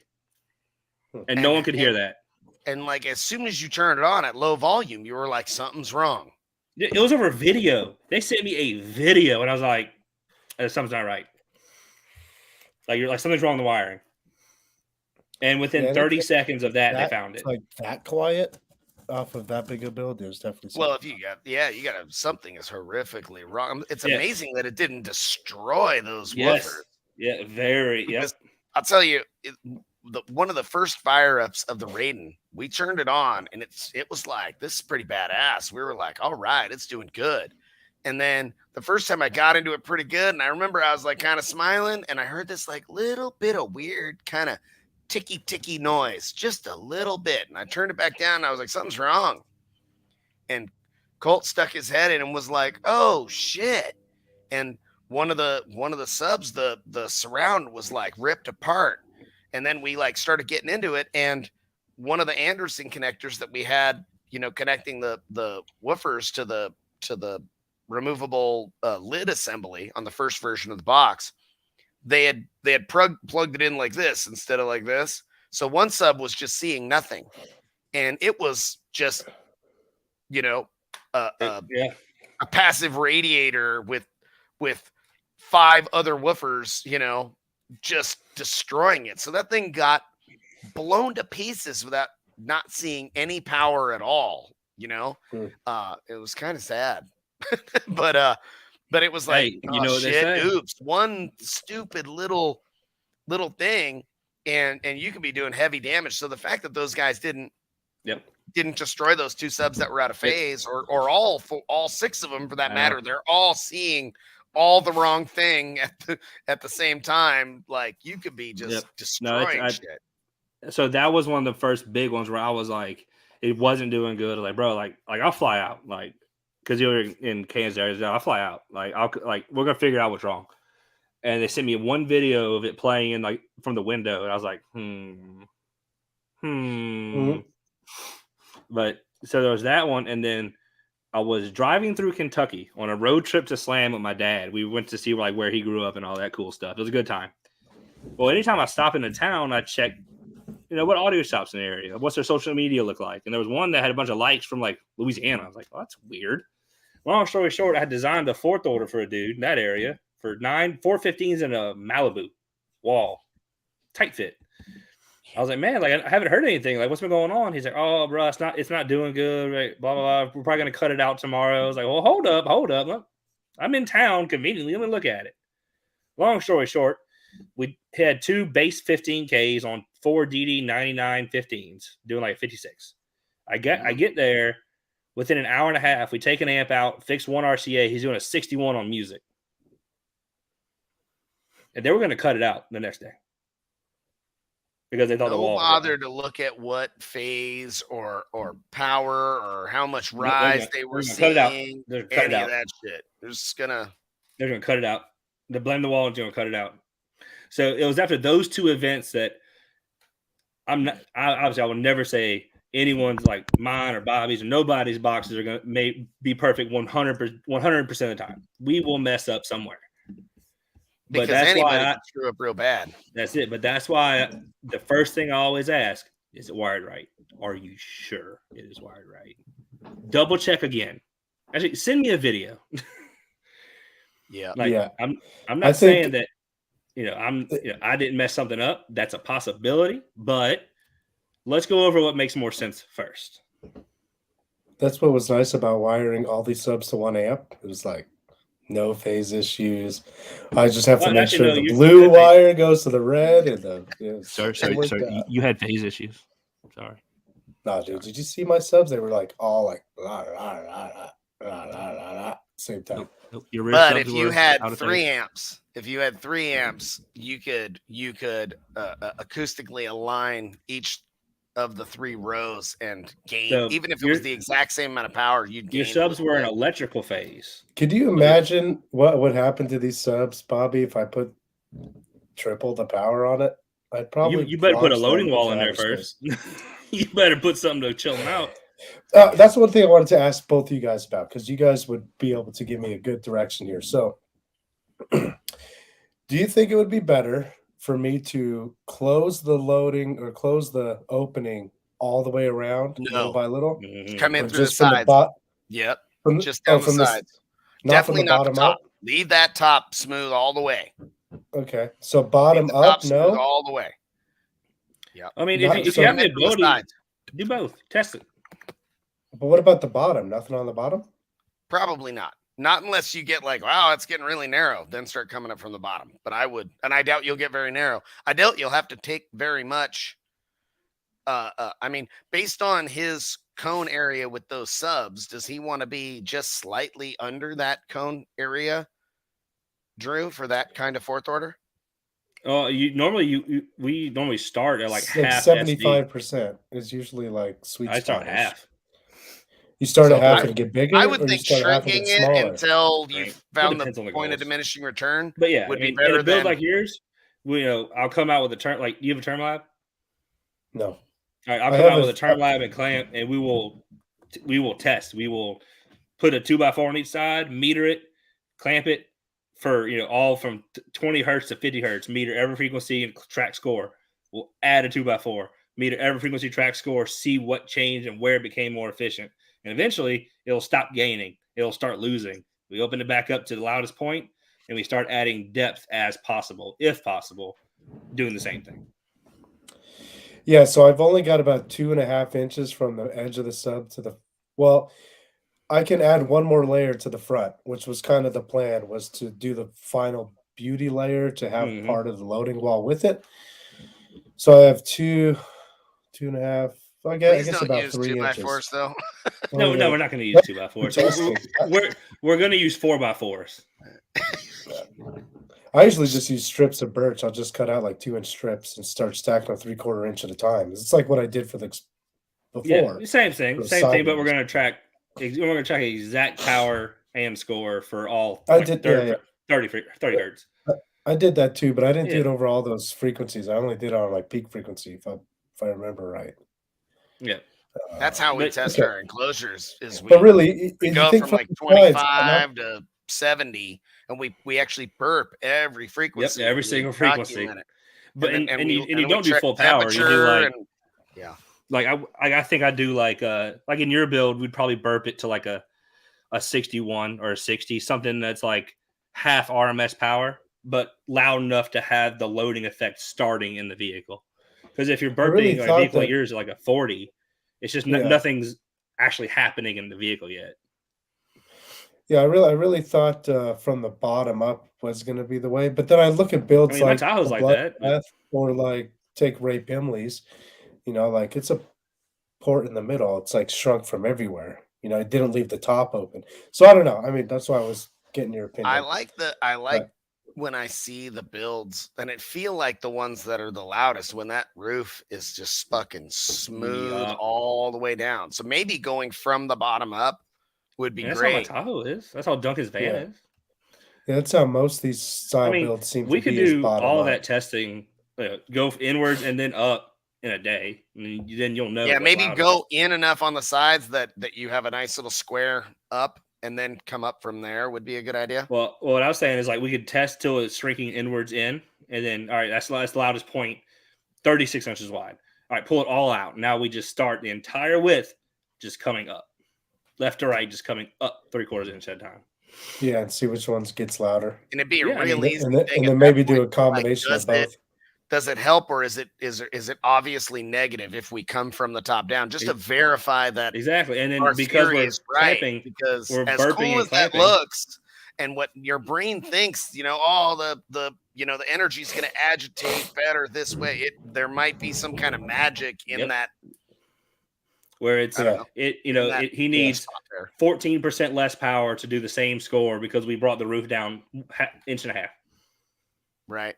Yeah, Yeah, even just a little we'll be able to simple track round all of over up that there because might we'll do have a something. notebook. Well, not notebook. We'll have a spreadsheet of every burp, every frequency, power, score for every modification.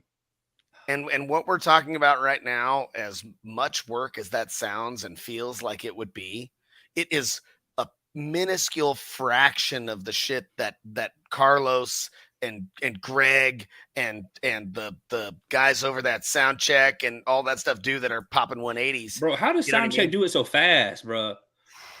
How did It's Carlos because- do it so It's fast? not just they did that thing that fast. It's because they've been doing that forever, and the stars align just right, and they put all of their amazing, immense knowledge and effort. Except and they Hank. went, Except here Hank. we go. Except Hank. Except Hank. Yeah, Hank right. added nothing.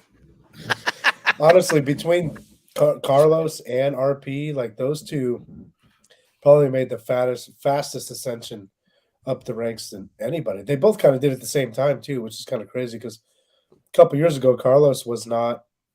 He was not an extreme. He was not into extreme SPL. He's always had really loud builds, but I mean, as far as a car that's purposely built to play one note wonder, basically. I mean, his shit will demo other notes, but when he took it really seriously and was just going after that extreme thing, I mean, dude, it wasn't long, less than 2 years to get up to a 185 is freaking retarded.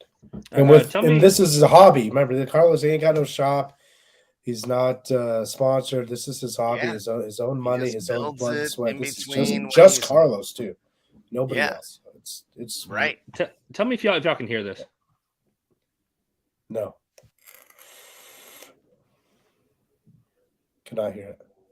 Yeah. You gotta push mute or unmute. I ain't got no unmute. That's a cool looking build. That's interesting. They got those drivers on the inside there like that. I see. Okay, so it's a C-pillar wall, and then Yeah. but there's no seats or anything in the back, so it's amps, and then you can swing those doors open. Okay, Yeah. that's pretty cool. What's it sound like with the doors open being a C-pillar? Does it lose all the pressure? It has to, right? No, it does. It does. Some it's still- vehicles they do really maintain pressure pretty well. You know, Well, I mean, as far as like in the beep, if you open the back doors, what's it feel like in the front seats? That I don't know. if the with the Raiden had the front doors open, when the back doors were open, you definitely knew it was a drop. But what's crazy is when the front doors were closed and you open the rear doors, it fell on its face in the front seat. Like it would alarm me that something was horribly wrong. Also, the Raiden tends to be a like everybody agrees that it is louder with both doors wide open in the front when we're sitting in the Yeah, front. I mean, well, that makes sense. But you swing the back doors open and you're like, it's a little bit not as loud. But when the front doors were closed, if somebody opened up one rear door, I thought I broke something. I'm like, somebody opened a door, and I'd be all lock. Stop. Swinging my So- doors open while I'm playing this thing, man. So, Jerry, next year, SEMA, it's almost a year away. If you want to try to plan to come out here, if you could get the brands that are in your build to throw you sponsorship money to get the thing out here, gas and all that stuff, like inviting you now if you want to try to put some of that stuff together. I'd like to have almost a whole new lineup there. So I think my Explorer will be there. Bobby said Bloodbath, or not Bloodbath, but your Green Monster will be done. Byron's Well, will the be done. Raiden and the There's gonna be a Bloodbath lot are of going to stuff. have. I'm inviting the Nitro myself. I'm showing up with it. I don't know what to tell you. No, the Nitro would be sick too. A flat wall with fucking square subs. Yeah. All the geekers. Yeah. Are you still doing flat wall or are you changing it? I don't know. We Okay. decided we're going to cut the whole wall out and cage it, so we'll free reign at that point. I mean, free reign After anyway. that. But Yeah. I don't know. I mean, flat walls are definitely not as common, but I want championships. Yeah. I don't know. We have I don't say we have a lot of time, but we're gonna get my Tahoe back together this weekend. Put the sub in it, finish the LEDs, and just kind of. All right, it's done. It'll play for another year or another 6 months or whatever. Then we're gonna start cutting the Nitro part this weekend, which is gonna be tough because it currently plays. It'll currently do put a windshield in, it'll do a 60 again, like instantly. It's gonna be Bobby, tough. what were you gonna say about Raiden and Bloodbath? What are you gonna have to? Raiden's got stuff a bunch more quite a shit there? few large scale changes happening to the Raiden itself. Audio system won't be much different at all, but if any. But the truck itself's got some wild stuff going on. John at Sky High will be playing with a few things on the Raiden. And then Nice. the Bloodbath's getting all new amplifiers and subwoofers, and he'll be more than doubling the power and getting subs that will eat it up. So that and then That's gonna get nasty. yeah, probably some cosmetic changes to the truck itself as well. So that'll be a lot of fun. Yeah. And we're gonna add DSP, and Drew is gonna tune said DSP. One of these days, I'm gonna get good at tuning something. Tell you what, guys. Yeah. Well, you're like an hour away from Brian, where the Bloodbath is. And, he's in Houston, right? Yeah, about 4 hours, but I mean, close. That's a day trip. Same difference. You're gonna drive your fat ass out there. We're gonna get Brian set up with a DSP when he puts all the new big red badass amplifiers in it that we have for him, and you guys will get that thing tuned up proper. And as soon as I have the subs in my hands, that's when this will start to really come into motion. And so we're also planning on getting the Bloodbath back out to the barbecue. Raiden's big changes will be debuted at the barbecue. And there's a chance, and Byron's truck will debut at the barbecue. Yeah, and there's a good chance. There's a good chance if things go smoothly that the Green Monster will also attend the barbecue. So do you just want to like cause yourself an early death with stress, or I don't know. If I just keep building shit, I won't die. So if I just stay, you can't die. You got something to build. I mean, perpetual motion. Yeah, you can't stop moving. Yeah. Hey, so with the Bloodbath, it's how many? What is it? 915s? 6. I'm trying to think of it. 615s. Bloodbath. 615s. Only 6? Yeah. Man, why did I promise think it was more? No, I believe you. I was like, I checked. God, I just really thought it was more. Okay, but I look at that big ass port in the back, and it does make me think about mine. About if I could put a huge port back there like that. Just take out one of those subs and run 8 with a big old port, and man, you want wind, you'll get it. But you'll have to have a very accurately built loading wall, otherwise it'll be messy. Yeah, but it'd be fun to fuck with. We'll see. I don't know if I could build it. I don't know. You think it's big? Okay, how many cubes is the bottom chamber of the Bloodbath? Do you know this? Or do you want Not right now. It's somewhere in data. I think we're about 1.4 per sub. Okay, so it's kind of on the low side. It's small for a 6 order. It's a big leaky fourth is what it is. The port area is relatively small. The chambers are relatively small, and that's why it digs low so well. That's our version of creating an ultra windy, super efficient 6th order. Do you think you're going to have any chambers issues are when small? You triple the power? Do you think you're going to have to mess with that port, screw around a little bit, or you think it's going to be okay? Well, it's built to be removable and rebuildable, and there's room to make it quite a bit larger or very easily smaller, and I can make it longer or shorter. It's like 29 inches long, because it goes into the box quite a bit. So it's a very long port to create that tuning. I don't expect, I thought I was going to wish it was smaller, but on startup, we already knew I didn't need it to be any smaller. I suppose I'm just wondering what's that? When you put I was just wondering when you put the extra power, if you're going to, I don't know. I mean, we'll know when we hear it. It's kind of one of those things that we might just be like, nope, not right. Shit. But then again, it might be like, woo, let's change something. It's fucked up. You're like, wow, we gained nothing on triple the power and subs to take it. Then, but when we will have to do some testing on the front end, we'll have to actually see what kind of numbers it's doing and where.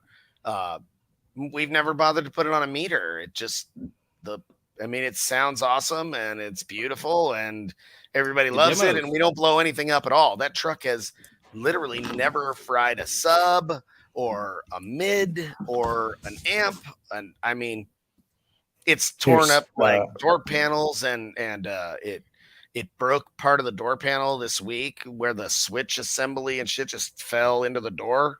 But that's the only thing that's happened to it. So Well, speaking of the meter, I ran the Explorer this weekend, and it's kind of funny. So Kicker did a video, and it's been like their highest traction video that I've seen in a long time. It's got like 100, almost 200,000 views on it, and the comments are friggin' hilarious. But people are kind of like giving it shit because of the way it looks, because nobody knows that it was literally just it's a temporary setup, It's put together just to get out to the show, just to make some noise. But the amount of shit they gave me in the comments is hilarious. Let's see if I can play. Can't have nothing nice, bro. no, I mean, No, people they're are lying. always going to talk shit. Here's the thing, and I They said just this don't on a post understand. earlier. The people that talk shit, that directly just talk shit, are people that have never done anything in their life that anybody ever gave a fuck about at all. Not Right. once ever. You know No, what I you're mean? 100% right. Yeah. They're just all loser all the time, and then they're all blah blah blah, fucking it's all ugly and it's got primer, and why is all the metal all bare? Why don't you paint your baffle? So But so that's what one thing I started doing. I even someone commented on the NASA thing, and NASA's been trying to launch this rocket for like a month, and they keep delaying it. Someone was like, "When are y'all finally gonna launch this rocket?" I replied to him. I said, "They'll launch theirs as soon as you launch your $10 million rocket into space." 10 billion. Yeah, But I was like, they'll launch theirs as soon as you launch yours, bud. You worry Like- about your own rocket, dick nose. Like with the Broncos, someone's like, "Why 38s? Why not 40s?" I said, "Look, as soon as you wall your 2021 Bronco on 40s, I will buy Kicker 40s myself." Yeah. And let me tell you what he's not gonna do: Yeah. wall his 2021 Bronco because he can't afford one. You see these comments like about my duct tape windows? People are like, he must use the duct tape to actually use it to help his score. It's like, what are you guys talking about? It's duct tape because I needed to get it out of my garage. I once saw someone WD-40 their interior and gain a half dB. So I mean, whatever, do you? Yeah. He turned his Whatever. steering It wheel did a 11 61, degrees and I'm to happy gain with the 0.1. 61. I think it It would- sounded louder than it I actually was on the meter. I seen a dude at finals years ago, like do his run, and he was like, and then he looked down into the car and he saw that his sun visors were up, and he had meant to flip them down, and he was like, "Oh shit!" I saw someone put a space heater in their cabin because their car was hotter. Oh, That's shit, yeah, dope. they've been doing that. I shit love forever, shit man. like that. AC units. So it's the to same cool it guy. down So same before guy he with the runs. space heater with WD-40 his interior, turn his steering wheel 11 degrees to the right because that gained 0.1. AC vents to certain. 0.1 for pulling up and going, and just turning the wheel a little bit, and like, Yep. and And spray like the dash with WD-40. How is WD-40? How would that even do it? I don't even understand. I mean, Dude, you never know. I asked these same questions, but then the person whose van it was reminded me of why it works. Because her last name is Munson, buddy, and it just works. Yeah. Well, shit, we threw a piece of 8 gauge on the seat of this one truck that could not break a 150. It was always a 49.9. It threw a piece of 8 gauge, and then it fucking did 50. a 50. It was so Absolutely, hilarious. buddy. Just a piece so- of 8 gauge John One Rappy piece of wire. sky high 8 gauge. Exactly. That's Yo, kind of almost how it was during the hype of the 8 gauge. So Yo. it was Y'all epic. want to talk about the drama in the industry or what? What's What the drama? drama? You're always into this DD shit. selling online, Oh, and what's wrong with dealers that? are losing their fucking minds. John Robbie taking over the world, dude. Sky High Car Audio. I've seen at least 6 dealers liquidating all of their inventory. I mean, I guess I don't blame them either. Like, if you're in a brick and mortar, I and you have think no I protection. think that's a bad move. I think them going online will, in the end, if they're a good shop, will help their sales. Yeah, here's the thing. They're not selling online for hella cheap. No, they're selling it's for the the same price. exact same price dealer will sell at. Yeah. And what's crazy is that I pick up dealers when we were at SEMA.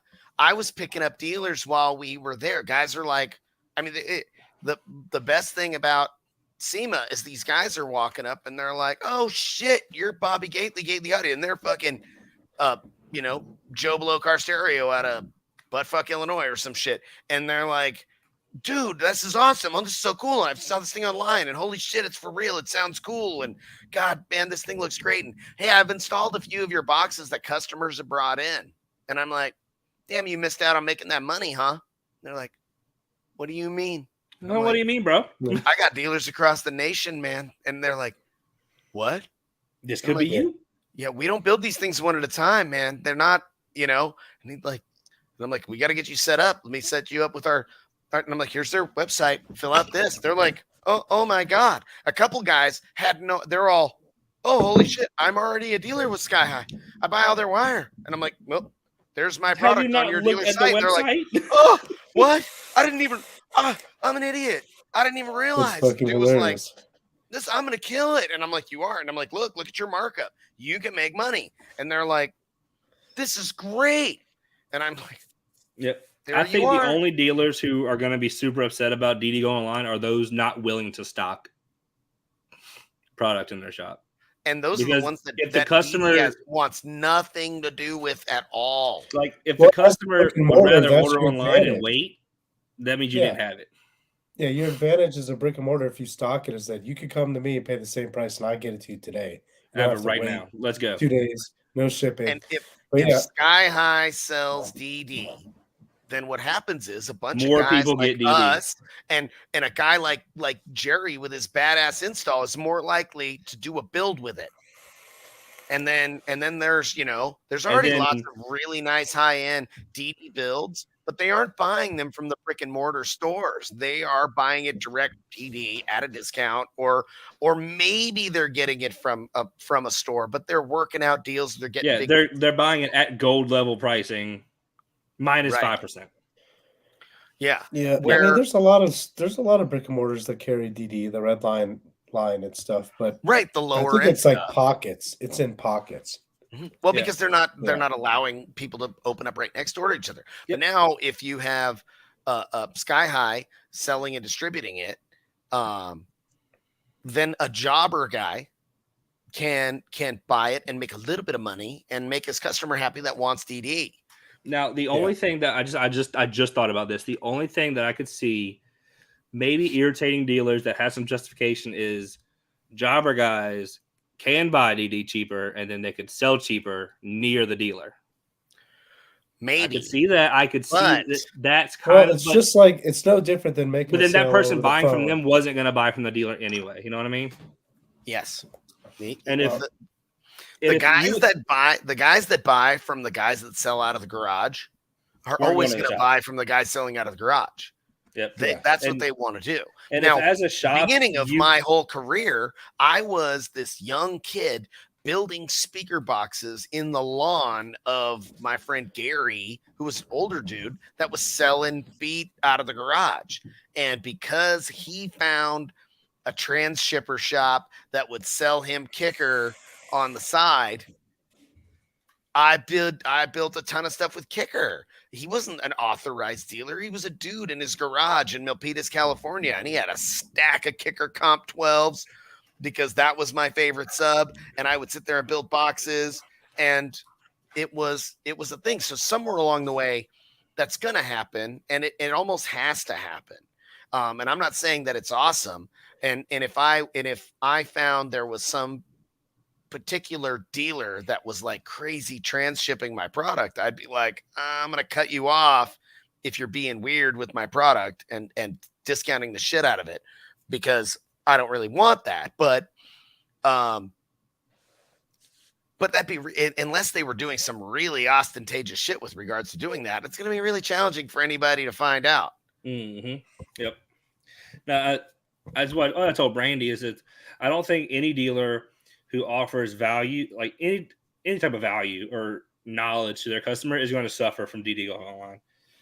Because if all they're doing is buying equipment from you and leaving, Well, here's the thing: is Well- the reason why some of these guys are so stuck on that and why they're throwing a big fit out of that is because their sales rep guys told them that was a huge value that they didn't sell online and that they were brick and mortar only and that they would never do that to them.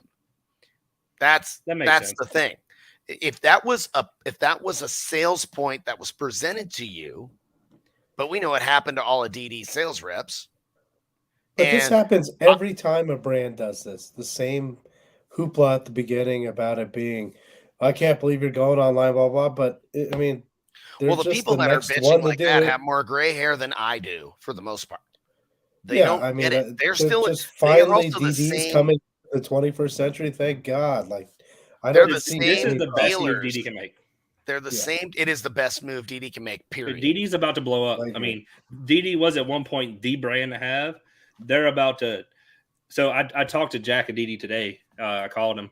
Well, he told me to call anyway. And on the phone with him, I was like, bro, I said, I don't know how big your manufacturing team is, but have you hired more people yet? Yeah. He's like, oh no, what are we gonna keep up? I'm like, bro, have you hired more people yet? I don't think you realize what Sky High is about to do to you. So here's the thing is, and John and I talked about this earlier today. I said, hey, you know, with you bringing in DD, you know, there's certain subwoofer manufacturers that make some weird ass subs. Like Kicker makes motherfucking squares. So I'm going to have to make boxes that are specific for Kicker squares. And Sundown has 10-inch subs that are almost a 12, and they And have DD a has 10.1 inch ESPs that are cutout. massive. Like Right, and then we have the DD stuff that have they call it a 6.5, but it's way closer to an 8, and they have an 8 that's way closer to a 10, and a 10 that's way closer to a 12, and so on and so on. And their 15 is like 17-inch the cutout diameter. for the 15 is so big. A Sundown 15 basket will slide through the all cutout the way through it. It's like 15 3/4 in diameter. Hey, Dean. You're like, hey, dude, okay. it was fantastic to meet you at SEMA. I will be coming down to Florida to hang out soon and learn how to wire things. Yes, Dean, it was Me and super Bobby fun are both hanging out gonna with come. you. It was kind of Yeah, cool Dean, it was- meeting you in the booth and dragging you guys over for demos and the raiding and the bloodbath. That was a good time. So Yeah, it was nice to meet them in person. It's always just been on screen, basically, for me. Never met him in person before. I just ordered me some JL. I watch their stuff videos all the today. time. I watched his relay video just the other day when I was Actually, I have installing it in the Explorer. I have one of his Yeah. videos pulled up in the other tab right now for the 2021 Explorer because a local dude who I did an install for like a couple months ago in an F-150, his wife has a 2022 Explorer ST, and I was like, I don't know anything about these brand new ones. I can't find any data. I was like, wait, Dean's got a video? Hold on, there's gonna be some information in this hour and a half long video. Guarantee it. Yep, I used it for the 5-pin relay because every time I use a 5-pin relay, I'm like, I need to watch a video. Dude, And his is every perfect. It worked time. perfectly. Every time, dude. It's like there's 5 numbers on there. It's too hard to remember. So, But well, I think I Bobby have seems it to memorized it, now. yeah. The one that's like up and down's ground, then a switch, No. and then constant. Or no, you're now I wrong. have to No. look. 'Cause I doubt myself. Don't remember the See? numbers at All all. right. I'm glad I'm not 30, the only one. 37, 80. And stop. Don't remember numbers. 87, Sparked 8, innovation. 86, Sparked 85, innovations. 30. Sparked Stop. innovations. Super easy. You got your two here. You're crazy. Yeah. Ground Yeah. one and send your switch top to it, or positive one, you send your switch ground to it. The top one like this is your constant or your signal or whatever it is you're trying to connect to the vertical one at the bottom.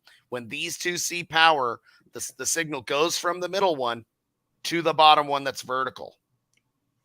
That Yeah, makes see, sense. I watch Dean's videos way Or easier. Sparked innovations. RBX. Box. Boom. Yeah, eventually I'll that'll I'll- be. I mean, sure. I'm sure Dean's video is good, but I could probably make a 30-second video with a relay in my hand and some wires and go, this one, that one, this one.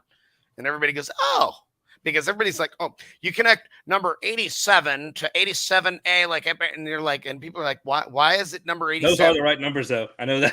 Those are the right Yeah. numbers. Oh, I know all the 80 numbers on there too, 80 but there's no reason for them to be there. It's got 80, it's got 30, and it's got 85 and 86 and 87 and 87A. Why? Well, No. Fucking well, stupid. Scott, Don't theoretically, make them if though. you actually double power, let's assume you are 100% efficient. That's a 3 dB gain. But no, 2 dB, maybe, but it would have to be like a true doubling of clamp power. Do you think I'm going to And gain maybe a in D? some What was the situations- Doubling question? power is not going to help you Hold play on. longer. No. Sorry. What was the question? Let's Do you say think I'm gonna gain- hypothetically. Let's say Do you think I'm hypothetically going to you gain a had subs. DB or 2 doubling power with new amps? Well, it depends on where your starting point. Right. If you're starting at like low power, yeah, you probably If will. you had but 1,000 watts and you got 8,000 watts worth of power handling, and you go from 1,000 to 2,000, that's going to be a hell of a jump because No, you're he's going to. got like yeah. I think I had a Salt But 12. if you go from like 615s, I think. 6K to 12K, you're probably gonna see you ain't gonna double it. Even Yeah, I and mean, if you had, all right, I have a 6K and I got 3 Nightshade 15s. I'm gonna put a 12K on it. Am I gonna gain? You'd be like, Put some little fans on the amps, bro. a little bit. Just use some Actually, fans. that was one of the other things I did at the show was I thermaled one of the amps. That the salt. I'm surprised. Well, I must have been clipping it, but I'll be I don't honest, bro. I'm know. surprised you had a Salt 12 at 0.6 and you thermally overheated. I'm surprised you didn't blow it up. Yeah, that's a I got lot. the thermal I the would not 8K run a Salt 0.4. 12 at 0.6. More. Let's see. Brian's talking Yeah. about the marine stuff.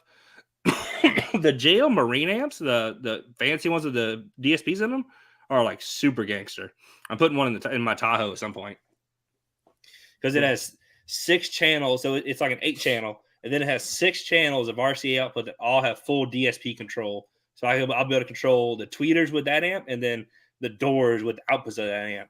That So is Bobby's a really doors cool sound product. the best they can. And in a boat, that's really cool because you got speakers over there, Exactly. all over the tower. Exactly. Yep. And then you go, all right, now I got these tower speakers that I want to run a 4K to. So, yeah. And That's I know who SD designs is, Scott. That's why I said Scott. But yeah, no, the JL MVI amps are the only issue is they're white, but I'll just paint it or something. In your white truck? No, I the like top. white. It's not Tahoe. Oh, in the Tahoe. Oh, well, you're Yeah. gonna use the JL amps in the Tahoe. That's interesting. Yeah, well, just the 800. I'm gonna use the 606 to power the tweeters, and then its outputs will control the doors. Like the RC outputs will go into like Sundown amps. I want the all pass filter capability, so that way, Yeah. whenever I get them Bobby Gately doors and pillars, I get it tuned right. People just get in the truck and just like that. I tuned a Moscone. I did a bass tune on a Moscone DSP in the Post Malone truck on Thursday morning at SEMA, and it was very, very not clear what everything did. So we called Moscone tech support, and the guy was super cool and very helpful. Yeah. And he's like, I know that at a glance, if you've tuned a handful of other DSPs, this is going to be really weird. But all these different spots you see here for that particular channel are individual filters, and you have a choice of what those filters will do. And you could make an all pass filter on any of the channels. You could have a high pass, a low pass, a band pass. You could have it just be an equalization that you could put at a certain frequency, and you could boost it and adjust the Q. And that was how in the bass tune, he wanted us to like, sort out all of our crossover points and how to make it have a higher slope as we'd add multiple Butterworths to create a Lynx Riley or whatever. Links with Riley. Links with Riley. Yeah, and Yes. it was really cool, and he explained it really well. The Moscone DSP was it was hard to understand, but easy to tune once I knew what everything did, and it was pretty cool. And we got it just on like listening and knowing what frequency was a little bit hot in a certain song. And I just knocked down a couple high spots and we set all the crossover points, and we didn't even do any time alignment because we were like, SEMA's like going on and me and him are sitting in a truck doing a tune. So we, 45 minutes later, and we had that thing sounding really, really good with just a bass tune. And it was pretty interesting process. And we're like on the phone with the guy at Moscone, and I'm like, this is Bobby Gately, and I'm here with, Jason Gordine from DM Extreme, and we're in Post Malone's truck at SEMA. And he's like, okay, let me help you. I need help, please. I'm like, help, I need an adult. I don't even understand what I'm trying to do in here. And he's like, I completely understand. once you know, then this is a very powerful DSP, and you can do whatever you need. And No, I the was like, I Moscone stuff believe is- you. This thing isn't cheap, and you guys don't have a reputation like you do for nothing. So, Mhm. but I can't remember what the gentleman's name was. I asked him and everything, but man, he was awesome. He had great tech support, and That's good.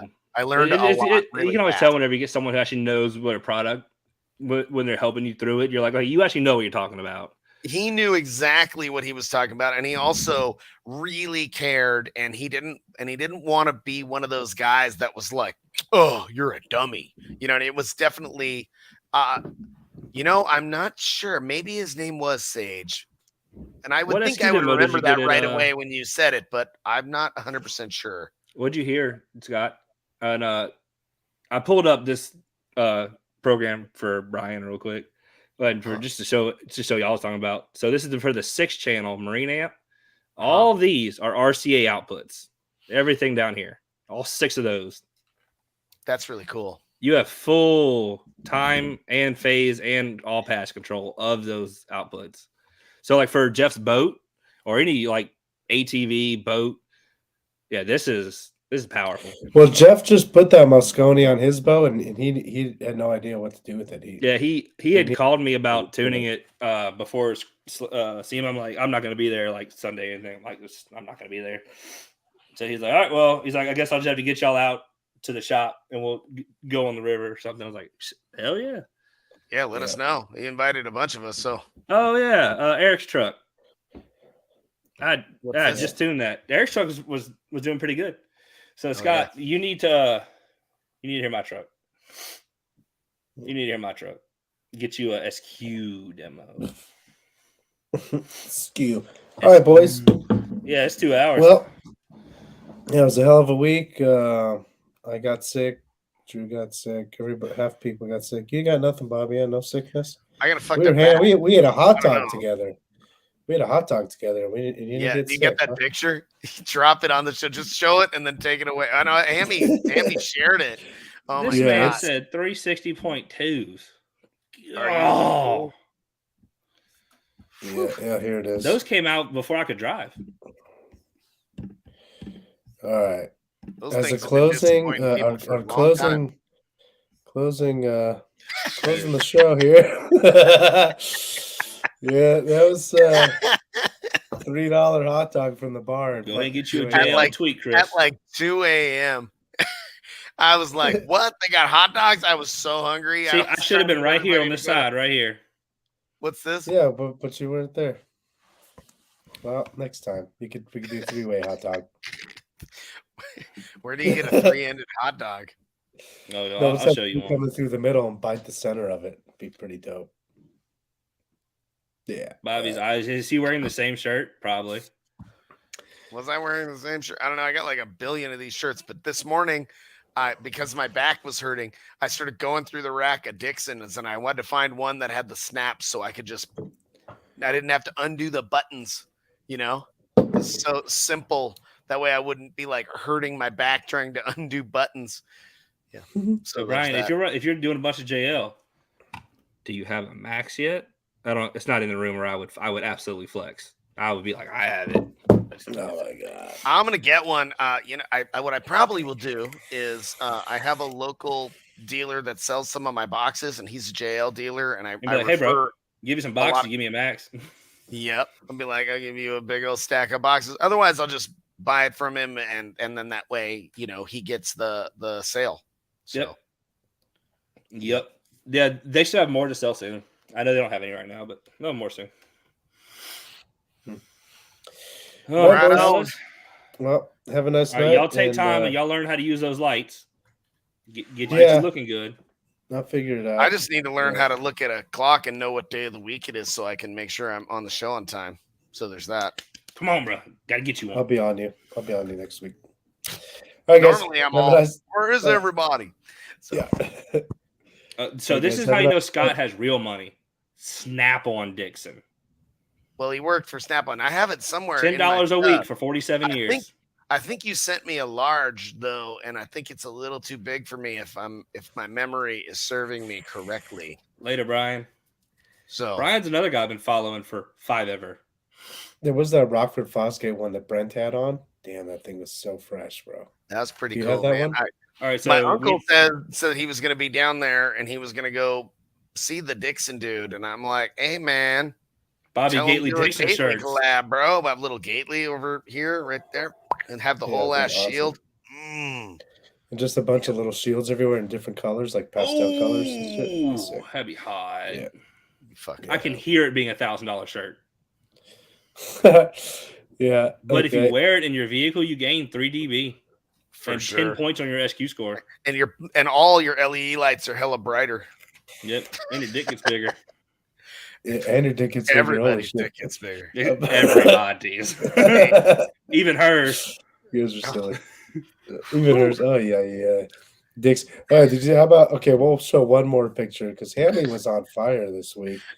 Where's the other one of Hammy you? goes hard with the camera and the photos when he's hanging out with my wife because my wife's the only person in the world that has more pictures on her phone than Hammy. Yeah, where's the Dixon one that he made of you? I gotta find that. Yeah. We put our dicks in you. Yeah. He's the best. Who the fuck is Oh, looks like Jimmy Pittman is also There it cutting his is. wall out of his Tahoe. Oh god. Everybody cutting shit. Here we go. Last picture, and then I'm hungry. I gotta get some food. That's such a fire photo. Yeah. He's got, I don't know, I guess the new iPhone has some sort of thing where you could delete the background. So that's basically what he used. I mean, an iPhone takes such horrible photos. The background's basically not there anyway, so it can't be that hard. All right, boys. Have a nice night. We'll see you All next week. And we'll I'm going to go talk drink some more later, orange juice probably. and pray. Yeah. Yeah, Later. get sick. Later.